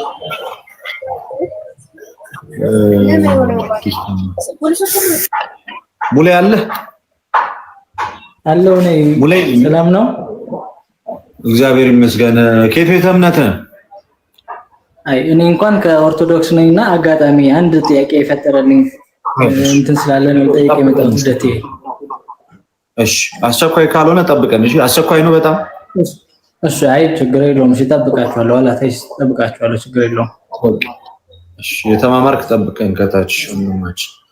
ሌላ እሺ ከአብ ምንድን ነው? ከአብ ቸር ነው የሚለው። እሺ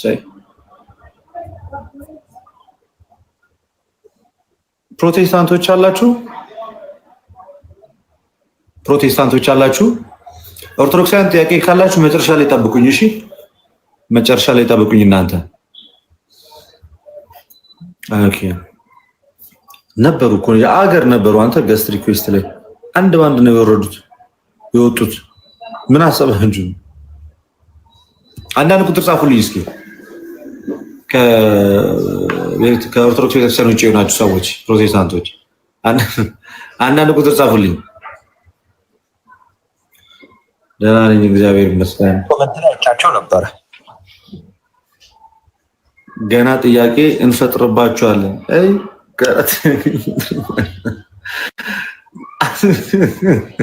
የደከመ ሰው ኮሜንት አሁን አንድ ፔንቴ ማለት ነው ናቲ እኛ ላይ ጥያቄ ሲፈጥርብን አስበው እስኪ ሞኩ እኮ ካላዝናኑ ደስ አይላችሁም? የሆነ ኮሜንት አለ አድርገው ማለት ነው። ጥያቄ ነው የሚፈጥርብን።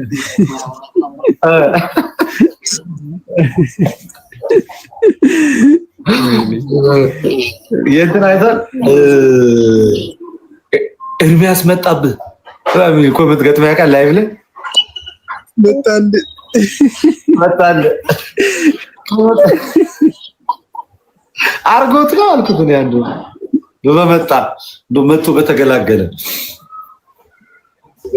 አይገባም እንጂ ኤርሚያስ ሞቶ ነው እንደ በአባቶችም ይሁን አንዴ ጭራሽ አይሬኒስ አንድ ዞር በል ዳሪያስ እስከ ጥግ ነው አባቶችንም እኮ ነው መኩ ወይ አሁን ደግሞ ናትና ብሬክ ተወስድ ነው ከዚህ ልጅ ጋር አውራ በቃ ከብሩክ ጋር ስማለኝ ከዚህ ልጅ ጋር ማድረግ በትትና መኩ ቀን በትትና ሰውራ ብሩክ በስነ ስርዓት አውራ ምክንያቱም አይተናል አልተስማማም። እኔ እናንተ ተሰለሻችን ገና በሁለተኛ ቀን አይተናል ማውራት የማይፈልግ አይ ብንጨርሰው ደስ ይለኛል። አንተ እኮ ስለምታስወጣ ነው የሆነ ሰዓት ላይ አንተ ነው። እኔ ደግሞ በባህሪ ምን መስራት ምንም አይሰማም የሚያወራው ነገር ድምጽ አይሰማም። ኔትወርክ ነው ማለት እያወቅህ እኮ ድርቅ ስለምትል እኮ ነው። እኔ እንደዛ አልወድም። ገብቷል? ጥያቄ ስጠይቅህ በቀጥታ ካልመለስ እኔ ስጠይቅህ በቀጥታ ነው የምመልሰው። አንተ ስጠይቅህ ግን እንዲህ ዙሪያ ጥምጥም በቻይና በእንትን አድርገው ወደ ኢትዮጵያ መጣ ከሆነ አስቸጋሪ ነው። ዛን እንደዚህ አይነት መልስ አያስፈልግም።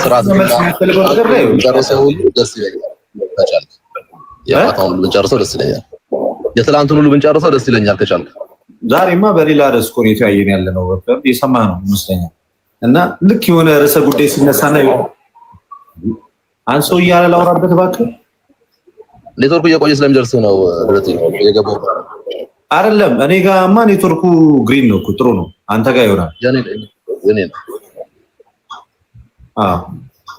ገና ሳንወያይ ነው ከዚህ ልጅ ጋር የምንጨቃጨቀው። መኩ ቀጥሎ በቃ ተወያዩ።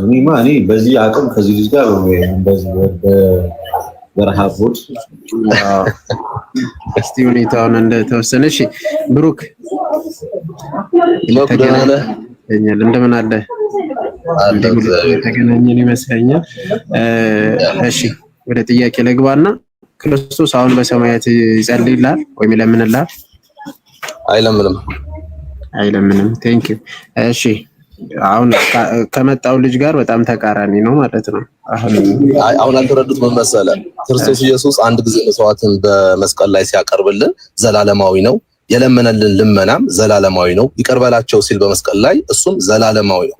አሁን ወደ ቅድስተ ቅዱሳን ደሙን ይዞ ገባ ስንል በእግዚአብሔር ፊት ይታይልን ስንል በመስቀል ላይ የታየልን መታየት አሁንም በቅድስተ ቅዱሳን አሁንም እየታየልን ነው። ያ መታየቱ ለሁለተኛ ጊዜ ማለት ነው። እንዴት ነው እንጂ አሁን እንዴት ነው የሚታየው? ወይ ያስረዳው ካላገኘኝ ያለው ምንድነው? አሁን ይለምናል ስንል ያማልዳል ጌታችን ኢየሱስ ክርስቶስ ስንል እያወራን ያለ ነው። በመስቀል ላይ አንድ ጊዜ ጸለየው ጸሎት አለ፣ ያማለደ ምልጃ አለ፣ ያቀረበው ሳክሪፊኬሽን አለ። ያኛውን አሁንም ይዞ ገባ። ምን ስለሆነ? ፍጹም ሰው ፍጹም አምላክ ስለሆነ በሰውነቱ ሶላንዴ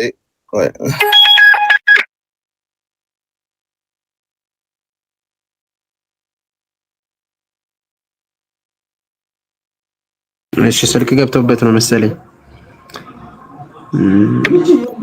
ተመልሻለሁ። ይቅርታ ምን እያልኩኝ ያለሁት ሁሉም ሰው እዚህ ጋር መረዳት ያለበት ነገር አሁን ክርስቶስ ኢየሱስ በአብ ቀኝ ሆኖ የለመነልን ነው? ኖ አይደለም። አንድ ጊዜ ግን ያቀረበው በቀራንዮ ላይ ያቀረበው አንድ ጊዜ መስዋዕትን አቅርቧል። ያ መስዋዕቱ ዘላለማዊ ነው። ዘላለማዊ ነው ስንል ምን ብለናል? በዕብራውያን መልእክቱ ላይ ሲናገር ወደ ቅድስተ ቅዱሳን ምኑን ይዞ ገባ ይላል? ይዞ የገባው ደሙን ነው። ደሙን ይዞ የገባው ሁለተኛ ጊዜ ስለማን ሊታይ ነው? ስለኛ ስለ ኃጢአታችን ሊታይ ነው። ባክዋርድም ፎርዋርድም ለሞቱትም ኦኬ፣ በብሉይ ኪዳን ላሉትም በአዲስ ኪዳን ላሉትም እሱ መዳን ሆኗል። በምኑ ግን የጸለየልን ጸሎት መቼ ነው? በመስቀሉ ላይ ያለው አንድ ጊዜ ስለ በደላችን ስለ ኃጢአታችን ቆይ አንዴ ስለ በደላችን ስለ ኃጢአታችን አንድ ጊዜ አባቱ ጨርሻለሁ። አንድ ጊዜ ያቀረበው ጸሎት ኦኬ ዘላለማዊ ሆኖ በማን ፊት ይታይልናል ማለት ነው? በእግዚአብሔር አብ ዘንድ ይታይልናል ማለት ነው። ግን አሁን እየጸለየ በየቀኑ እኛ ስለሰራነው ኃጢአት እየተንበረከከ ወር ጸሎትን እያቀረበ ግን አይደለም። ስለዚህ አሁን ምልጃ ላይ አይደለም ማለት ነው። ምልጃን እያቀረበ አይደለም ማለት እንችላለን። ምልጃ ነው፣ ዘላለማዊ ነው እኮ አልኩ። አሁን መኩ ከተረዳኸኝ ዘላለማዊ ነው ምልጃው። እንደ ካህናቶች ብሩክ ቆይ እንድትለይልኝ አንዴ ያዝ አድርገው። ኢየሱስ ክርስቶስ አሁን እየማለደ አይደለም ነው ወይስ አሁን እየማለደ ነው? ይሄ ለይልኝ። አሁን እየማለደ ነው ወይስ ቆይ አንዴ አሁን መለየት ያለብህ በቀራኒው ላይ የሰራውን እኛም እንስማማለን። አንድ ጊዜ በሰራው በቀራኒው ላይ ለዘላለም የሚለው ሁላችንም ነው የምንስማማ ክርስቲያኖች። እኛ ኦብቪስሊ በዚህ እንትን እንላለን። እየጠየኩ ያለው ግን ክርስቶስ አሁን ላይ ምልጃ ላይ ነው፣ ምልጃን እያቀረበ ነው በእግዚአብሔር ፊት ወይም በአብ ፊት ብለን ታምናለህ ወይ? አዎ ያ ቃሉ ነገርኩ እኮ አሁን ላይ እያቀረበ ነው አይደለም። ያ ቃሉ ነው አሁንም እየታየ ያለው። ያ ምልጃው ነው አሁንም ያማልዳል የምንለው። አሁን ለምሳሌ መኩስ ጠይቅ። አሁን አንድ ሰው አሁን ከሙስሊም ወደ ኦርቶዶክስ ቢመጣ ቆይ ከሙስሊም ወደ ኢየሱስ ቢመጣ አሁንም ያድነዋል አይደለ? ደግሞ ዛሬ ነው ሰው ይመጣ ያ አንድ ጊዜ ያቀረበው ደግሞ አዎ ምልጃው አንድ ጊዜ ያቀረበው ደግሞ ምልጃው የለበትም። ስለምን ምልጃው? ልመና ምልጃው የለበትም ወይ? በመስቀል ላይ ቆይ ደሞ አለ። በደንብ አዳምጠኝ። ደሞ አለ።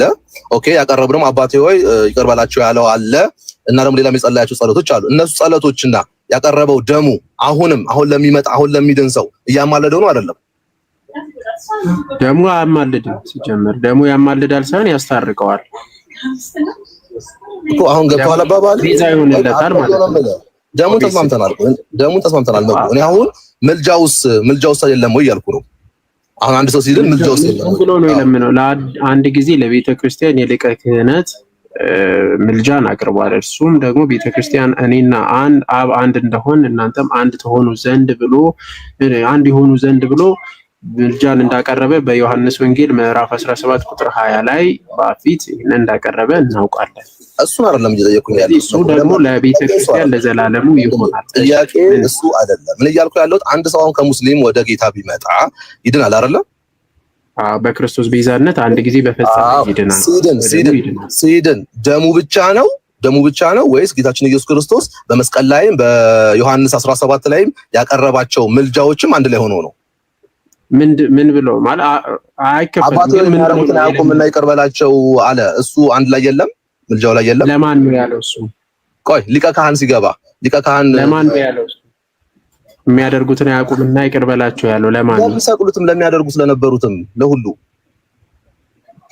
እና እኛ እየሰቀልነው ነው ለኛ መለከታል። ይሄ አይደል ያ እንታን አረዳድ ነው። ኦኬ አሁን ክርስቶስ ኢየሱስ ያለምንም ምልጃ አሁን እኮ ኦርቶዶክስም ራሷ እኮ ታምናለች። አንድ ጊዜ አማልዶናል ነው የምትለው። ኦኬ ስታወራ የምትለው አንድ ጊዜ አማልዶናል። በዮሐንስ ወንጌል ምዕራፍ 17 ላይ በተጠቀሰው ላይ ክርስቶስ አሁን ለቤተ ክርስቲያን ምልጃን አቅርቧል። ለሊቀ ክህነት ምልጃ አቅርቧል። ለኛም ይጠቅማል ያ ምልጃ እስከዛሬ ግን አንድ ጊዜ ፈጽሞታል ነው። ዲያቆንዬ ለኔ እኮ ቀላል ተጠየቁ። አንድ ሰው ሲድን አሁን ደሙና ምልጃው አንድ ላይ ሆኖ ነው አይደለም የሚያድነው እያልኩ ነው። አይከፈልም። ለዘላለም አንድ ጊዜ የፈጸመው ለሁላችንም ይሆናል በቤተ ክርስቲያን ውስጥ። አሁን ስማኝ መኩይ፣ አሁን ለኔ እያልኩኝ ያለሁት ደሙና ምልጃው ነው አንድ ላይ የሚያድነው። ይሄ ሰውዬ ከሙስሊም የመጣው ሰውዬ ኦር ደሙ ብቻ ነው ያድነዋል እያልኩ ክሊር ነው ጥያቄ። አሁን በደንብ አስተውልሽ። አሁንም በድጋሚ ማቀርብልህ ጌታችን የሚያድነን በነገራችን ላይ ደሙ ነው፣ የክርስቶስ ደም ነው። ቤዛ የሚሆንን የክርስቶስ ደም ነው። አስጨርሰኝ እስከ መጨረሻ ድረስ። ኦኬ ክርስቶስ ምልጃን አቅርቧል። አዎ ምልጃ ያቀረበው ያ ምልጃ ለምንድን ነው የሚጠቅመው ከተባለ ክርስቶስ በልመና አይደለም ሲጀመር ያስታረቀን፣ ወይም ያዳንን በልመና አይደለም፣ ለምኖ አይደለም። ታዲያ ምንድን ነው ከተባለ እኔና አብ አንድ እንደሆን ሁላችንም አንድ እንደሆን ያለውን እሱ ለዘላለም በቤተ ክርስቲያን ውስጥ ይጠቅመናል። አሁንም እየጠቀመን ነው፣ ወደፊትም ይጠቅመናል። ይሄ ደግሞ በቤተ ክርስቲያን አንድ መሆኗ ውስጥ ወይም ደግሞ አንድ አካል በመሆናችን ውስጥ የሚጠቅመን ክርስቶስ ያዳነን በቤዛነቱ ነው። ያ ቤዛነት ደግሞ ለዘላለም የሚሆንን ነው። እሱም ደግሞ ለድህነታችን የመዳን ጉዳይ ነው ማለት ነው። ለመዳናችን አሁን ደሙ ብቻ ነው እያልከኝ ነው መኩ? አሁን እናስፋውና ደሙ ብቻ ነው እያልከኝ ነው? አሁን አንድ ሰው ወደ ጌታ ሲመጣ የሚድነው ደሙ ብቻ ነው የሚያድነው እያልከኝ ነው? ምልጃው የለበትም፣ ምልጃው ይካተታል እያልከኝ ነው? ቤዛነቱ ማለት ምልጃው ምኑ ነው? ምልጃው ይካተታል፣ ግን ምልጃው ምን የሚል ምልጃ ነው የሚካተተው? ይኸውልህ ክርስቶስ ኢየሱስ በምድር ላይ ሆኖ አሁን እንደሰማ ያልፋል። ቆይ አንዴ፣ ምን የሚል ምልጃ ነው የሚካተተው? አንዴ ምን የሚል ምልጃ ነው የሚካተተው? ይካተታል ብያለሁ። ቆይ እኔ የሚካተተውም ለቤተ ክርስቲያን አንድ ጊዜ የጸለዩ ጸሎት ለዘላለም የሚሆን ያንን ያካትታል ብያ አንተ የጠየቅኩት ሁሉ ይኸውልህ ዘላለም ሁሉ አለምንህም ስለሰጠኝ እንጂ ያለ የለመነው ቆይ አንዴ ይኸውልህ አሁን እኮ በጣም ቀላል ስለሆነ ጊዜ እንዳንወስድ ነው። አሁን አንድ ሰው ከሙስሊም ወደኛ ሲመጣ ቆይ አንዴ ጥያቄን ተረዳኝ ነው። ቆይ አንዴ ተረዳኝ። ተረድቻለሁ። ቆይ አንዴ ለምንድን ነው ቆይ የምትለኝ? የተረዳው አንዴ ቆይ ማለት ስንቴ ነው የሚመልስልህ ብሩ ምናልከኝ ልደት መለሰልህ እኮ እኔ እየሰማሁ እዚህ ጋር ቁጭ ብዬ አንዴ አዳምጠኝ። እኔ እዚህ ጋር ቁጭ ብዬ እየሰማሁ 50 ጊዜ ጠይቋል፣ 50 ጊዜ መልስልሃል። አንድ ሰው ከሙስሊም ኦርቶዶክስ ቢመጣ ወደ እውነተኛ ሳውራ አታውራ ወደ ኦርቶዶክስ ቤተክርስቲያን ሲመጣ ምልጃው ነው ወይስ ደሙ ብቻ ነው የሚያድነው አልከው። ምልጃው ስትል የትኛው አለና ለየ። ከዛ የትኛው አለ የሚካተተው ዮሐንስ ወንጌል ምዕራፍ 17 ቁጥር 20 አባቱ እናንተ አንድ እንደሆነ ከቃላችሁ የተነሳ አንድ የሆኑ ዘንድ ስለነሱ ለምናለው የሚለው አዎ ከመዳኑ ጋር ይገናኛል አለ። ይሄኛው መለሰልህ። ይሄ ታላቅ የሊቀ ካህናት የቤተክርስቲያን ጸሎት ስለሆነ ብለ ታዲያ ምንድን ነው የምጠይቀው? ነው አሁን በደንብ አዳምጠኝ። አንተ መመለስ ከቻልክ አዳምጠኝ። እኔ እያልኩኝ ያለሁት ይሄ ሙስሊም ሰዎች ወደ ጌታ ሲመጣ የሚያድነው ደሙ ብቻ ነው ወይስ ክርስቶስ ኢየሱስ በምድር ላይ ሆኖ የለመነው ልመናም አለ? ያ ምልጃውንም ኢንክሉድ አድርጎ ነው? በምድር ላይ የትኛው ነው አይደለም? የትኛው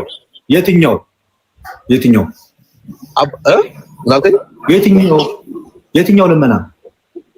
አባቴ 17 ላይ ያለው ዮሐንስ 17 ላይ ያለው አባቴ ሆይ ስለሰጠኝ ስለ ዓለም አለምንህም እያለ የለመናቸው ልመናዎች አሉ። በመስቀል ላይም ሆኖ ደግሞ የለመናቸው እሱንም ማለት እኮ አንተ እኮ ማለት ነው ጆሮ ስለማይሰማ እኮ ነው። ይሄን አትጠቀምበትም። ስንቴ ነገረ ዮሐንስ ወንጌል ምዕራፍ 17 ቁጥር 20 ላይ ያለው አባት ሆይ እኔና አንተ አንድ እንደሆን ከቃላችሁ የተነሳ አንድ ይሁን ዘንድ ስለነሱ ለምናለሁ። ስለነሱ ብቻ ሳይሆን በስሜም ስለሚያምኑት ጭምር ነው ብሎ እስከ ዓለም ፍጻሜ ድረስ በክርስቶስ ኢየሱስ አምነው ወደ ጌታ ለሚመጡትም ጭምር ይህ የቤተክርስቲያን አንድነት ጸሎት ይሰራል አለ። ሞኬ ስንቴ ይመልስልህ? እሱ ተግባባን እኮ ልደት በደንብ አዳምጠን። እሱ ተግባብተናል እኮ እኔ እና ታዲያ ምንድን ነው የምትለው ታዲያ?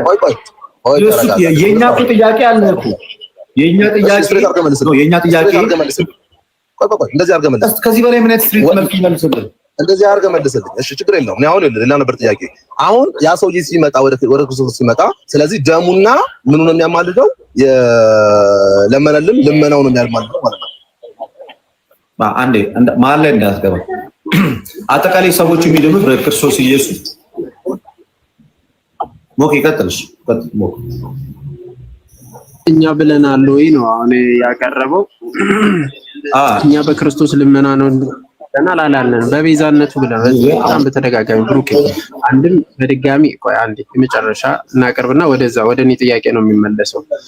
አሁንም ጌታ ኢየሱስ ክርስቶስ አዎ ምን አድርጎልናል? በቤዛነቱ አንድ ጊዜ አድኖናል። የሊቀ ክህነትንም ምልጃ አቅርቧል። ያ ደግሞ ለዘላለም የሚሆን ነው፣ ለሁላችንም ለዘላለም የሚሆን ነው ብለን እናምናለን። ክርስቶስ አሁን ላይ ምልጃን ያቀርባል ወይ? ጥያቄ ነው። አይ አያቀርብም የሚለው ቆይ በጌታ ቆይ ልጨርስ አንድ የሚታርገው አሁን ምልጃን አያቀርብም የምትል ከሆነ ራይት በቃ ተጨባበጥን ማለት ነው። ኖ በዛው አንድ ጊዜ ባቀረበው ውስጥ ደግሞ ኖ አሁን ላይ ያቀርባል ካልክ አልተግባባንም። አይ አያቀርብም አንድ ጊዜ ባቀረበው ለዘላለም ይሆናል፣ ያ ይጠቅመናል፣ ያንን በዛ ውስጥ ድነት እናገኛለን የምትል ከሆነ ደግሞ ተስማማን ማለት ነው። ግዴታ መጨቃጨቅ የሌለብን ነው። ሐሳብን ልስማ። አሁንም ይለምናል ብያለሁ። ዛስዋ ይሄንን እንደ ኤግዛምፕል አድርጌ ያመጣሁበት ደሙና ምልጃው አሁን ያንን ሰው ያድነዋል አያድነውም ወይ ስለው አዎ ወይ አይደለም በለኝና ወደ ጥያቄ ልግባል። ልመልስልህ አንተ መልስ ማለት ነው። አንተ መልስ ልመልስ። አሁን ይለምናል ወይስ አይለምንም እያለ ነው። ይለምናል እኮ ብያለሁ። ልደት ይኸውልህ አሁን በደንብ አዳም። እኔ ይለምናል ብያለሁ። ያሳየው ግን ደግሞ ስለዚህ ክርስቶስ አሁን በዚህ ሰዓት አብን ይለምነዋል እያልከን ነው? አላልኩም። ታዲያ ይለምናል እያልክ ያለው ምን ነው ታዲያ? ማንንም ይለምነው ታዲያ? እሺ ሐሳቤን አግኘኛ። ይኸውልህ ሐሳቤን እኮ ስላላገኘሁ አሁን እያልኩኝ ያለሁት በምድር ላይ ክርስቶስ ኢየሱስ ደሙ ሲያቀርብ ሲለምን ሲማልድ የነበረው ነገር በሙሉ ፍጹም ሰው ፍጹም አምላክ ስለሆነ ዘላለማዊ ነው። ጥያቄያችን እሱ አይደለም ጥያቄያችን። ጥያቄያችን ክርስቶስ በምድር ላይ ያደረጋቸው ነገር ዘላለማዊ ናቸው ወይንስ አይደለም? እኔ እኮ አንተን ጠንቅቄ ማለት እኮ እንዴት እንደምትሯሯጥ የኛ ጥያቄ አሁን ላይ በአብ ቀኝ ባለበት ራይት ናው አት ዲስ ሞመንት አብን ይለምነዋል ወይስ አይለምነውም? የምልጃ ስራ ይሰራል ወይስ አይሰራም? አዎ ይለምነዋል። መጀመሪያ ላይ ባቀረበው ዘላለማዊ ስለሆነ አሁንም ያለመነው እስቲ ለሚመጡትም አሁንም ያማልዳል፣ ያማለደ ይኖራል። አገኘኩ አላገኘንም። አይለምንም ብላል አላልክም? ብሩ ቆይ አይለምንም ብላል መጀመሪያ አተሶይ ታዘባል። ጴንጤ ማለት ነው እኮ እንደዚህ እንዲስቲዞ እንደዚህ ቅድም አይ አንዴ ባደረገው ነገር ብቻ ነው አንዴ ያቀረበው ምልጃ ነው እንጂ በዚህ ሰዓት ላይ አብን አይለምንም። በዚህ ሰዓት ላይ ምንም አይነት ምልጃ አይሰራም ማለት ቅድም መግቢያ ላይ እየሰማሁት ነበር። አሁን በዚህ ሰዓት በዚች ሞመንት በአብ ቀኝ ባለበት አብን ይለምነዋል ወይ? አዎ ይለምነዋል። ዲስ ወይ መጀመሪያ ዛከራ ዘጋ ተስማምተና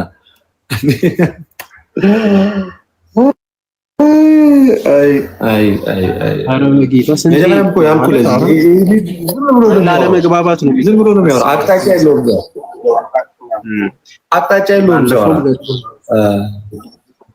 መጀመሪያ ላይ አይለምንም ብለን በቃ ክርስቶስ አሁን ላይ ይለምናል አይለምንም እና አንድ ጊዜ ባቀረበው ነው። አዎ ተግባቡ፣ አለቅ።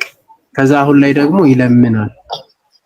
which በጣም ተቃራኒ የሆነ ነገር ማለት እርስ በርስ ጋር መጀመሪያ በቃ የማይገናኝ ቅድም ግን የተነሳው ነገር ላይ ትንሽ ነገር ለማለት ያህል እኛ በክርስቶስ አንድ ሰው የሚድነው በክርስቶስ በእርሱ የሚያምኑትን ፈጽሞ ሊያድናቸው ይችላል ይላል ዕብራውያን ምዕራፍ 7 ከቁጥር 26 ላይ ከቁጥር 25 ላይ በእርሱ ወደ እግዚአብሔር የሚመጡትን ፈጽሞ ሊያድናቸው ይችላል። በእርሱ ወደ እግዚአብሔር የሚመጡትን ፈጽሞ ሊያድናቸው ይችላል ተብሎ ተነግሯል። ሰው ልጆች የሚድኑት በክርስቶስ ኢየሱስ ልመና አይደለም። ሰው የሚድነው በክርስቶስ ኢየሱስ ልመና አይደለም። ሰው የሚድነው በክርስቶስ ኢየሱስ ቤዛነት ነው። ዕብራውያን ምዕራፍ 9 ቁጥር 20 ላይ ደም ሳይፈስ ስርየት የለም ይላል መጽሐፍ። ደም ሳይፈስ ስርየት የለም። ደም ሳይፈስ መስዋዕት ሳይሆን መስዋዕቱ ለኃጢአት ይቅርታ ያ መስዋዕት ሳይቀርብ እንዴት ነው ሰው የሚድነው? ስለዚህ የሰው ልጆችን ከእግዚአብሔር ጋር የሚያስታርቀው በክርስቶስ ኢየሱስ በደሙ በኩል ነው። ቆላስይስ 1:19 እስከ 20 ድረስ በመስቀሉ ሰላምን አደረገ በምድርም በሰማይም ያሉትን ለእርሱ እንዲያስታርቅ ማለት ነው። በሰማይም በምድርም ያሉት በመስቀሉ ደም ምንን አደረገ? ሰላምን አደረገ ነው የሚለው። ስለዚህ ደም ሳይፈስ ሰው ሊድን አይችልም። ደሙ ነው ምልጃው ነው ተብሎ አይደለም ራሱ ተነጥሎ በምልጃው ሲጀመር የሰው ልጆች በመጀመሪያ ደረጃ እንዴት ነው ደም ሳይፈስ የሰው ልጆች ሊድኑ የሚችሉት? ግን አምነው ወደ ክርስቶስ ሲመጡ። ስለዚህ እዩ በክርስቶስ ኢየሱስ የቤዛነት ሥራ አምነው ማለት ነው። በክርስቶስ ኢየሱስ የቤዛነት ሥራ አምነው ወደ እግዚአብሔር የመጡትን ወደ ክርስቶስ ኢየሱስ ወደ ቤተክርስቲያን የተጨመሩት እነዛ ወደ ቤተክርስቲያን ህብረት የተቀላቀሉት ግን ዮሐንስ ወንጌል ምዕራፍ 17 ቁጥር 20 ላይ ጌታ ኢየሱስ ክርስቶስ ያቀረበው ያ ታላቅ የሊቀ ክህነት ጸሎት አባቶ እናንተ አንድ እንደሆንን ከቃላቸው የተነሳ አንድ የሆኑ ስለነርሱ ለምናለሁ ስለነርሱ ብቻ ሳይሆን በስሜም ስለሚያምኑት ጭምር ነው የሚለው ያ ቃል ግን አምነው በክርስቶስ ኢየሱስ ሉክ እንግዲህ እዚህ ጋር ልብ ብላችሁ አዳምጡ። በክርስቶስ ኢየሱስ ቤዛነት አምነው ወደ ቤተክርስቲያን ህብረት ለተጨመሩት ለነዚያ ለዳኑት ግን ያ የክርስቶስ ኢየሱስ የአንድነት ጸሎት የቤተክርስቲያን ጸሎት እስከ ዓለም ፍጻሜ ለሚነሱት ያመኑትም ለሚመጡትም አሁንም አምነው በቤተክርስቲያን ውስጥም ለተጨመሩት ምን ይላቸዋል? ይረዳቸዋል። ግን ሰዎች ወደ ጌታ ህብረት ለመምጣት ወደ ክርስቶስ ኢየሱስ ለመጠጋት ወደ እርሱ ለመግባት ግን በጌታ በኢየሱስ ክርስቶስ አዳኝነት፣ መካከለኝነት፣ አስታራቂነት፣ ሊቀ ክህነት፣ ቤዞት አምነው ነው የሚጨመሩት።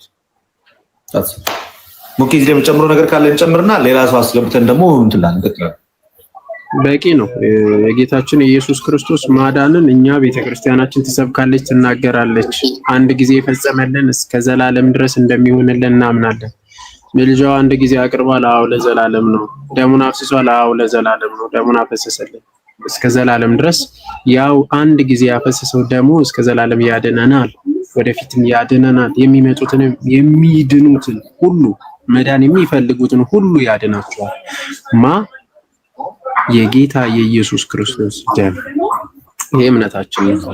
ግን አሁን ላይ ክርስቶስ ይህንን ሁሉ ተፈጸመ ያለው ምንድነው? ሰባቱ መስቀል ላይ የተናገረው። በነገራችን ላይ በመስቀል ላይ ሆኖ ከተናገራቸው ውስጥ አንደኛው ምንድነው? የመጨረሻው ተፈጸመ። በቃ ለሰው ልጆች ሊሰራው የሚገባውን ሁሉ ክርስቶስ ፈጸመ። ከዛ በቀራኒው ላይ ነፍሱን አሳልፎ ሰጠ። ከፈጸመ በኋላ ነው በቃ ተፈጸመ ብሏል። ስለዚህ አገልግሎቱን ሁሉም ክርስቶስ ምን አደረገ ማለት ነው? ፈጽሞታል። ለአንድ ጊዜ የፈጸመው ግን ሕያው አድርጎ ለዘላለም ለሁሉም ለሚያምኑት ወደፊት ለሚመጡት ሁሉ ሕያው አድርጎ ስላቆመ ሁሉም በእርሱ በኩል ምን ይሆናል ማለት ነው? ይድናል፣ ድነትን ያገኛል። አሁንስ ክርስቶስ አሁን በሰማያት ይህንን አገልግሎት ይሰራል? አይሰራም። ይህንን ምልጃ ያቀርባል? አያቀርብም። ታዲያስ አንድ ጊዜ በፈጸመው ሁሉ ነገር ያከናውንልናል። እግዚአብሔር ያክብርልን። አሜን። ኦኬ፣ እግዚአብሔር ያክብርልን። ቃል ያሰማልን። እነ ፋፊ እነ ቃልዬ እንዴት ናችሁ? ደህና ናችሁ ወይ?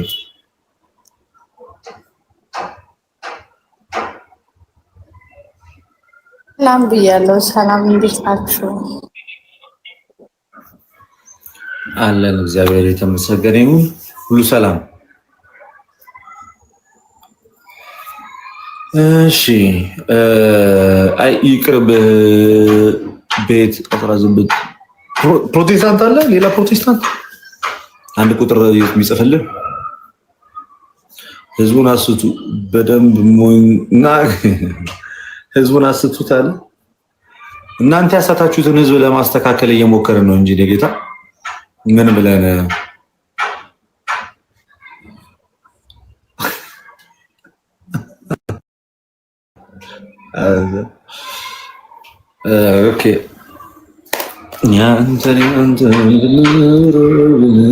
ኦኬ ይሰማል ድምጼ? ይሰማል። እሺ፣ ፕሮቴስታንቶች የላችሁም ማለት ነው? ፕሮቴስታንት ሮዚ ነው ይላል።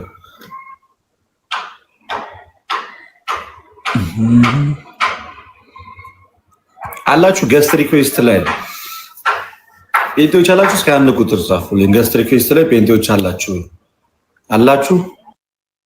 ብሩኬ ፍታ። በቃ አንተ ደግሞ አሻሽልና ሌላ ቀን ገስት ሪኩዌስት ላይ ፔንቴዎች አላችሁ? የላችሁ? በቃ ከሌላችሁ እኔ መልእክት ላስተላልፍና ምናምን የመጨረሻ መልእክት ላስተላልፍና ላይቫችንን እንጨርሳለን። ከትዝብቴ ልጀምር። እንግዲህ ሰሞኑን ከታዘብኩት ትላንትና በተለይ ወንድማችን ጆን ዳንኤል ሊፈታ ነው ተብሎ ልክ ይፈታል ተብሎ ፍርድ ቤቱ ተናገረ አይደለ? በጣም ደስ የሚል ነገር ነው። እንኳን እግዚአብሔር በዚሁ አሳለፈለት። እንኳን እሱንም ወደ በዙሪያ ያሉትንም ሰዎች እንኳን መድኃኔዓለም ክርስቶስ ኢየሱስ ረዳቸው። እንኳን መድኃኔዓለም ኢየሱስ ክርስቶስ ረዳቸው። ነገር ግን አዶናይንና ጆን ዳንኤልን ቆይ ምን አገናኛቸው? አሁን ጆን ዳንኤል ወደ ቦታው መጥቷል። ቦታህን ትለቃለህ። ሲጀመር ጆን ዳንኤል ኮንተንት ክሬተር አይደለም፣ ያን ያህል እሱ ላይቭ ስትሪመር ነው። ጆን ዳንኤል አዶናይ ኮንተንት ክሬተር ነው። ቪዲዮ ነው የሚሰራው፣ ሰዎችን ነው ሞቲቬት የሚያደርገው። ሁለት የተለያየ የቲክቶክ ኮንተንት ቦታ ላይ ያሉ ሰዎችን ለምን እንደዚህ የምታጋጯቸው? ያኛውም ሲመጣ ካቆመበት ይጀምራል፣ ይሄኛውም ደግሞ እየሰራ ያለ ሁለቱም የየራሳቸው የማይገናኝ ኳሊቲ አላቸው። ይሄኛውም የየራሳቸው የሆነ ምርጥ ኳሊቲ አላቸው። ምንድነው የኢትዮጵያ ሕዝብ ግን አይውደድህ። በእውነት ሰው መፍራት ያለበት በኢትዮጵያ ሕዝብ በአንዴ መወደድ ነው። በአንዴ መወደድ በጣም ወረተኛ ፍቅር ስለሆነ ማለት የኢትዮጵያ ሕዝብ ፍቅር በጣም ወረተኛ ነው። ልትፈራ ይገባል። ወይ ደግሞ አንዴ ሲወዱኝ በቃ ደስ ብሎ ከዛ ሲጠሉኝ የምትሸማቀቅ ሰው ከሆነ ማለት ነው ልትናደድ ትችላለህ። እና ከቻላችሁ ይቀራረቡ። አዶናይ ሶ ሃምብል በጣም ሃምብል ሰው ነው። እኔ እስካየሁት ድረስ በጣም ሃምብል፣ በጣም የዋህ ፐርሰናል የሆነ ክፋት የሌለበት ሰው፣ የሰዎችን ምቀኝነት የማያውቅ ሰው፣ ማንም አብሮት ቪዲዮ እንኳን ሲሰራ አብሮ የሚቀረጽ መንገድ ላይ እንኳን አንሰው ፎቶ እንነሳ ሲሉት እንኳን በቀላል። ሌላዎቹ እኮ ያን ያህል እንደዚህ አቬሌብል አይደለም፣ በጣም ጉረኞች ናቸው። እሱ በጣም ሃምብል ነው፣ ሲበዛ ሃምብል ነው። እና ለዛም ይመስለኛል በዚህ ልክ ትልቅ ደረጃ ላይ ሊደርስ የቻለውና ማያገናኝ ነገሮችን አታገናኟቸው። ያኛውም ልጅ የሆነ ጭንቅላቱ ተበርዞ ወደ ሚዲያው እንዲመጣ አታድርጉት። ከቆመበት ቦታ ላይ ይቀጥላል፣ ስራውን ይሰራል በራሱ መንገድ። ልክ ነው። ጆን ዳንኤል የሚሰራቸው የእርዳታ ስራዎችን ሰርቶ ያውቃል። በተለይ ላይቭ ላይ በጣም የሱ ላይቭ ስትሪም በጣም አግሬሲቭ ነው።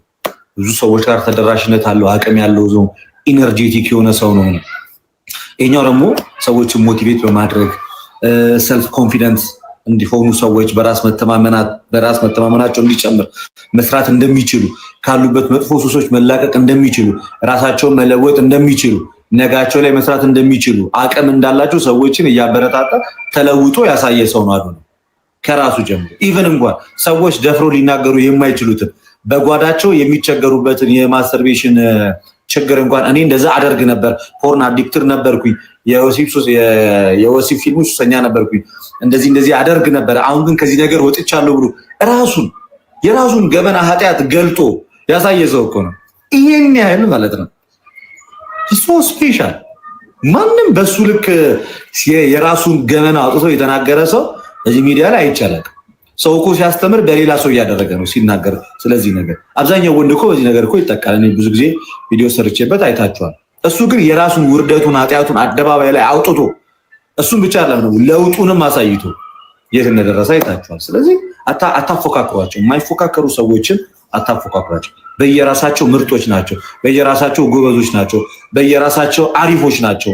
ጆን ዳንኤል በራሱ ኮንተንት አሪፍ ነው፣ በራሱ ላይቭ ስትሪም አሪፍ ነው።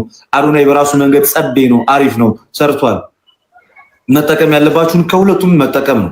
ሁለቱ ብቻ አይደሉም እኮ ቲክቶክ ላይ እኮ ፌም፣ ሌላም በርካታ ሰዎች እኮ አሉ በየራሳቸው መንገድ ጸዴ ስራ የሚሰሩ እና በግድ ወደድኩ ከዛ ጠላው አይነት ገጸ ባህሪ አታምጡ። የሆነ ኢትዮጵያዊ መገለጫ ነው። እርግጥ እንደዛ መልካም ነው።